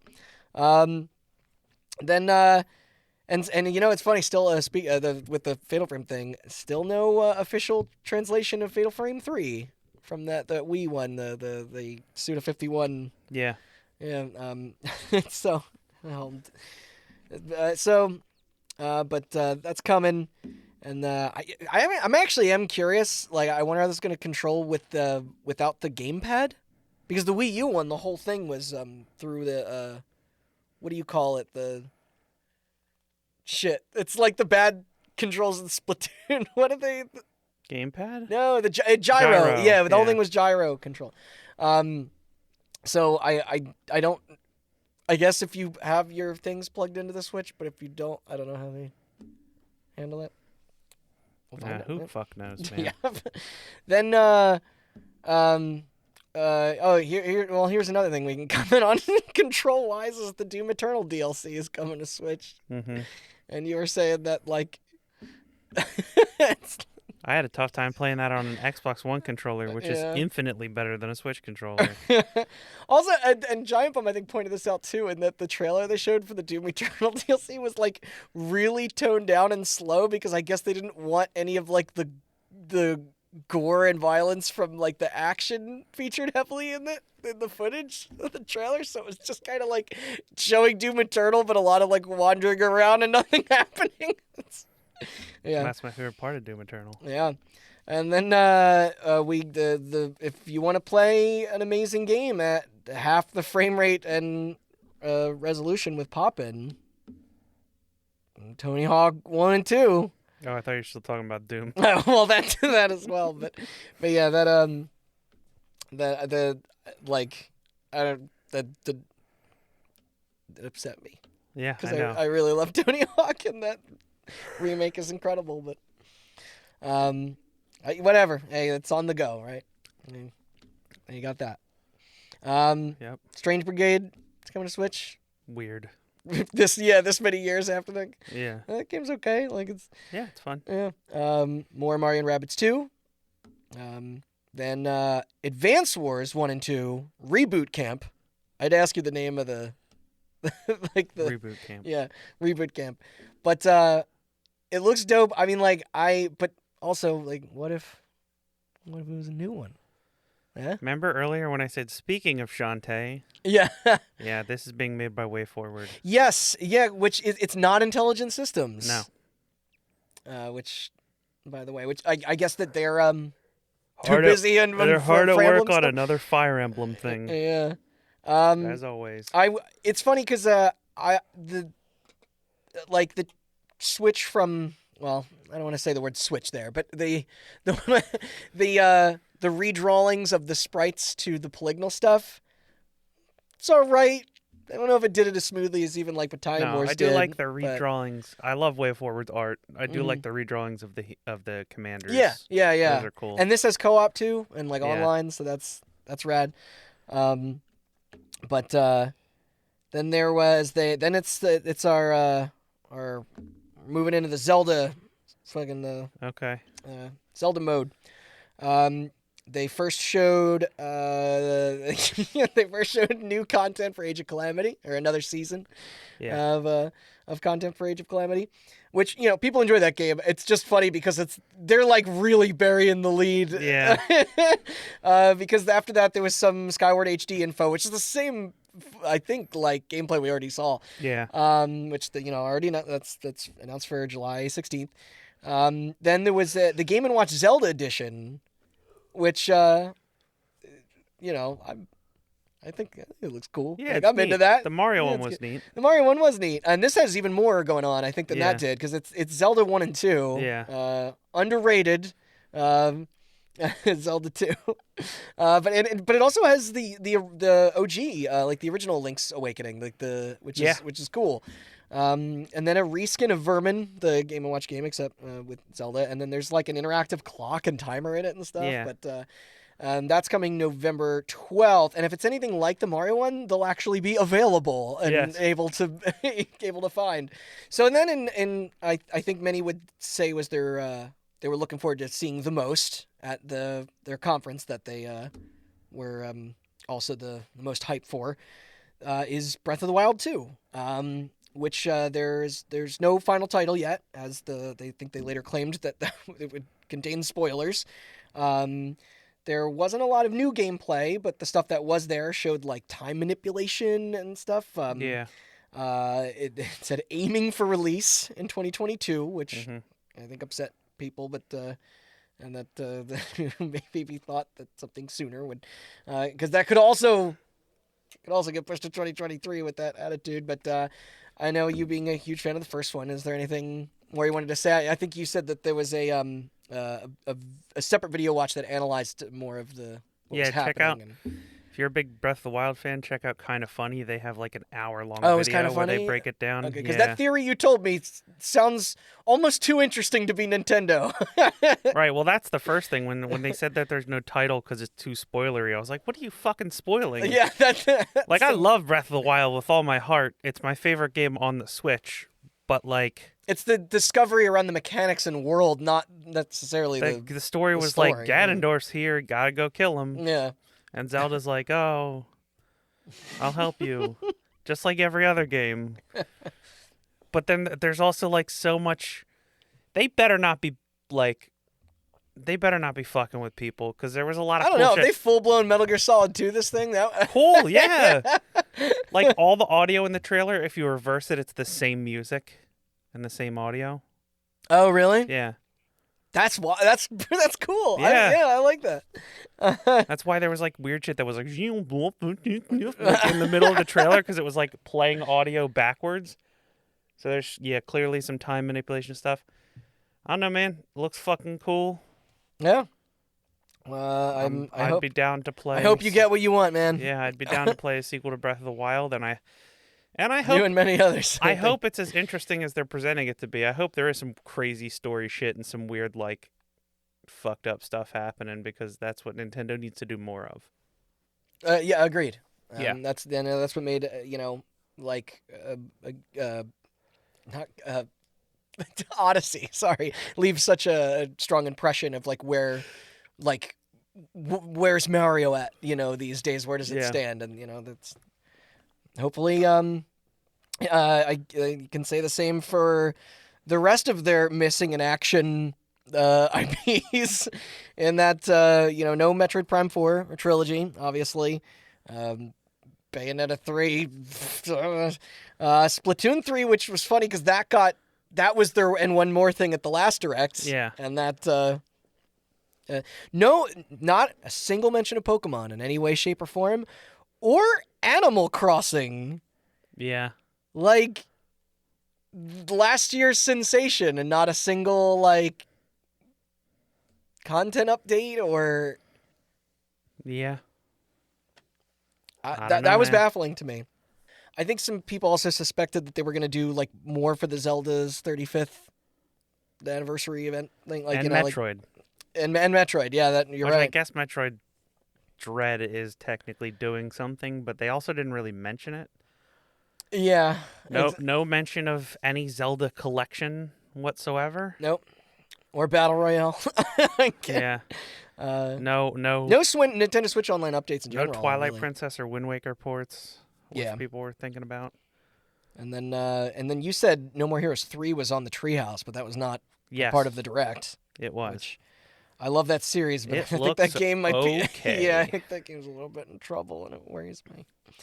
And then not to end out on a wet fart here, but there is a Bandai Namco, which I guess is actually... Like, the games they show are cool. It's just... I'm more talking about the, like...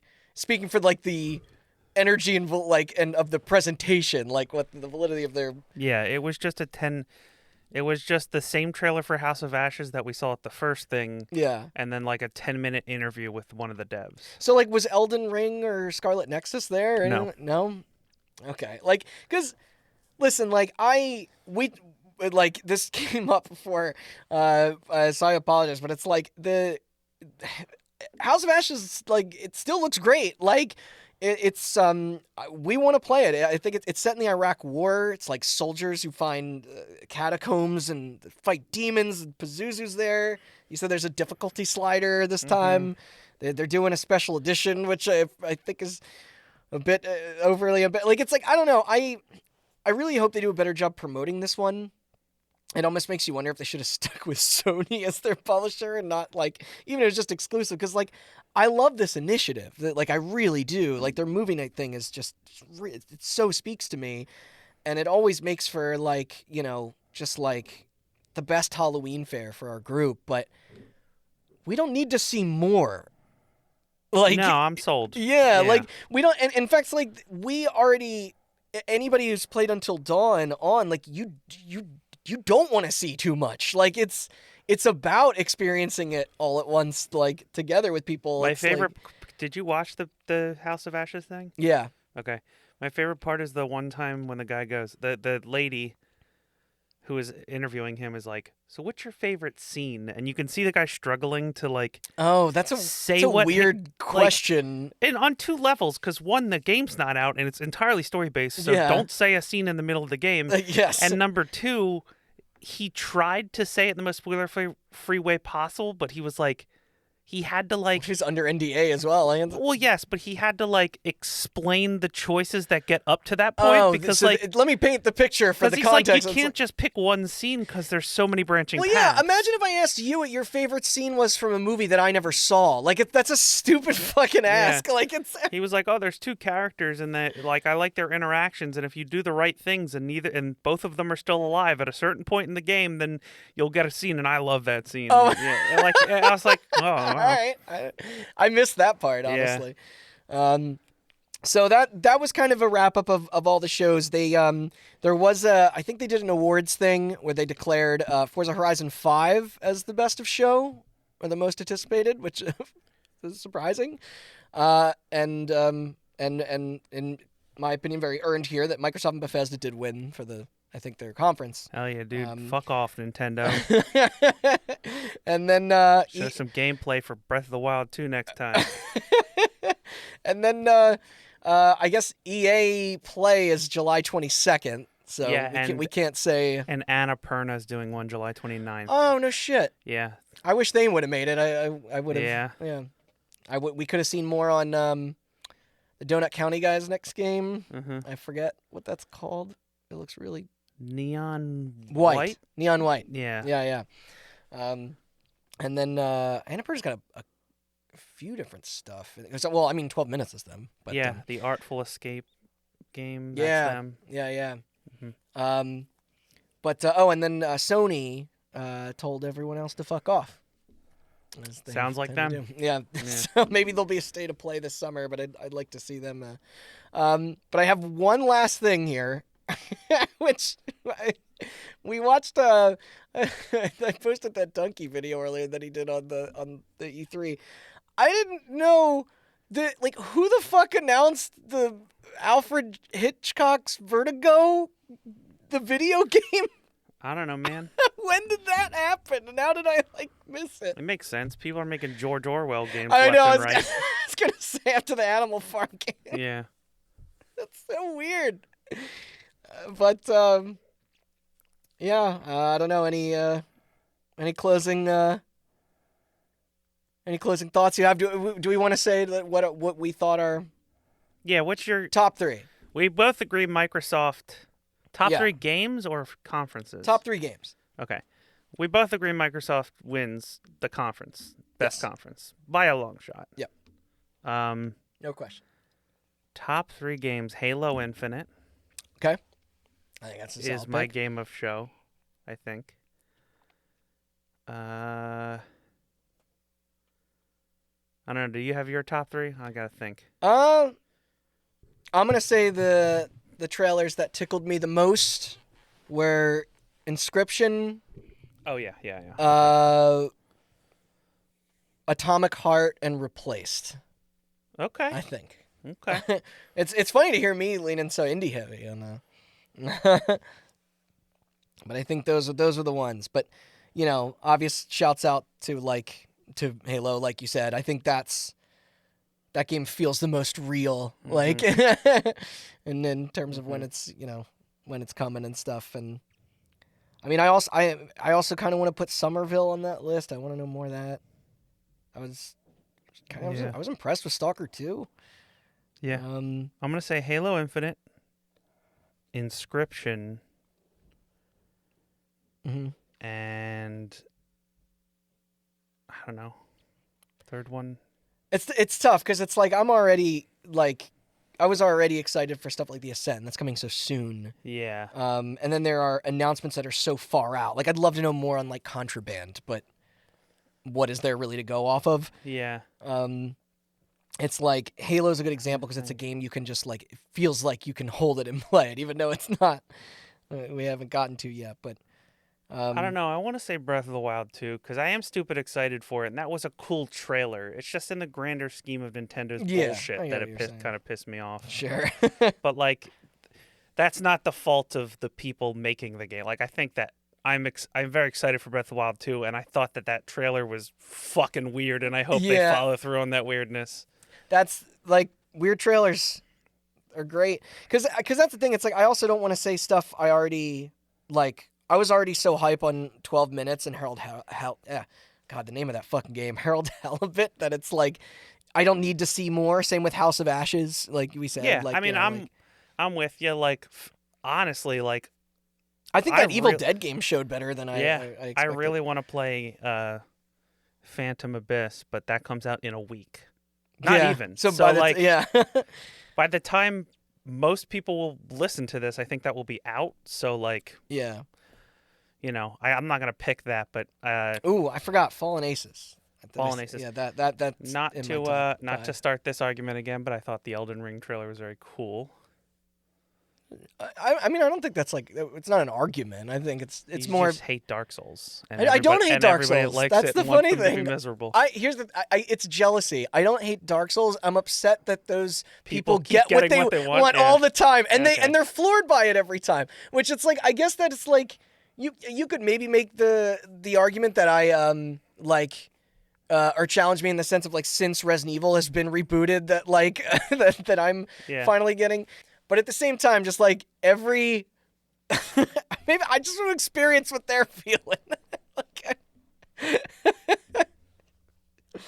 I don't know. Too much of a Grinch. I just like it when people are happy, but I guess that's just me. I don't know. All right. On that note, let's call it. Yeah, this is very long. Shout outs to Psychonauts 2, Oh, Somerville, Far Cry 6, Atomic Heart replaced. Ooh. Yeah. Those all look very cool. Hey, what happened to that alien hominid invasion game? Oh. Man. All right. Yeah, so thank you for listening to what will definitely end up being over 3 hours, but that's Sorry. par for the course for our E3. Hey, maybe shit. we could put timestamps and tell them when we talk about each thing. I could try doing that. Yeah. Actually, yeah, I could try doing that. Cool. I don't know. I mean, it's an idea. It might be a little much, but I was gonna say if listeners don't want to hear us prattle on about the entire conference, I could just be like, what are their thoughts on Nintendo, or what are their thoughts on? Yeah. If you want to hear me, That's a good idea. what are Yeah, their I thoughts mean- on Square Enix? If you want to hear me shout about Capcom, You want to test how lazy I am? Ubisoft. Check the description of the podcast. There may be timestamps there. There may not. But yeah, thanks for listening. If you're listening to this, I think you'd be forgiven if you didn't go through the extra Yeah. step down to do that. if you're listening to this the day it comes out, Yeah. then we have a new episode. We'll be back to our regularly scheduled Monday programming Yes. in like 2 days, next week. Mm-hmm. We're going to start a It's a- two-parter It's a goodie. on Billy Mitchell. Yeah. You're the Mitch. And yeah, check out our website, hotbuttoncast.com. Subscribe on all them podcast services and check out our socials, Twitter, Instagram, and Facebook at hotbuttoncast. And yeah, stay tuned for a return to your regular scheduled programming. Yeah. And we'll talk to you guys later. Thank you so much. Bye.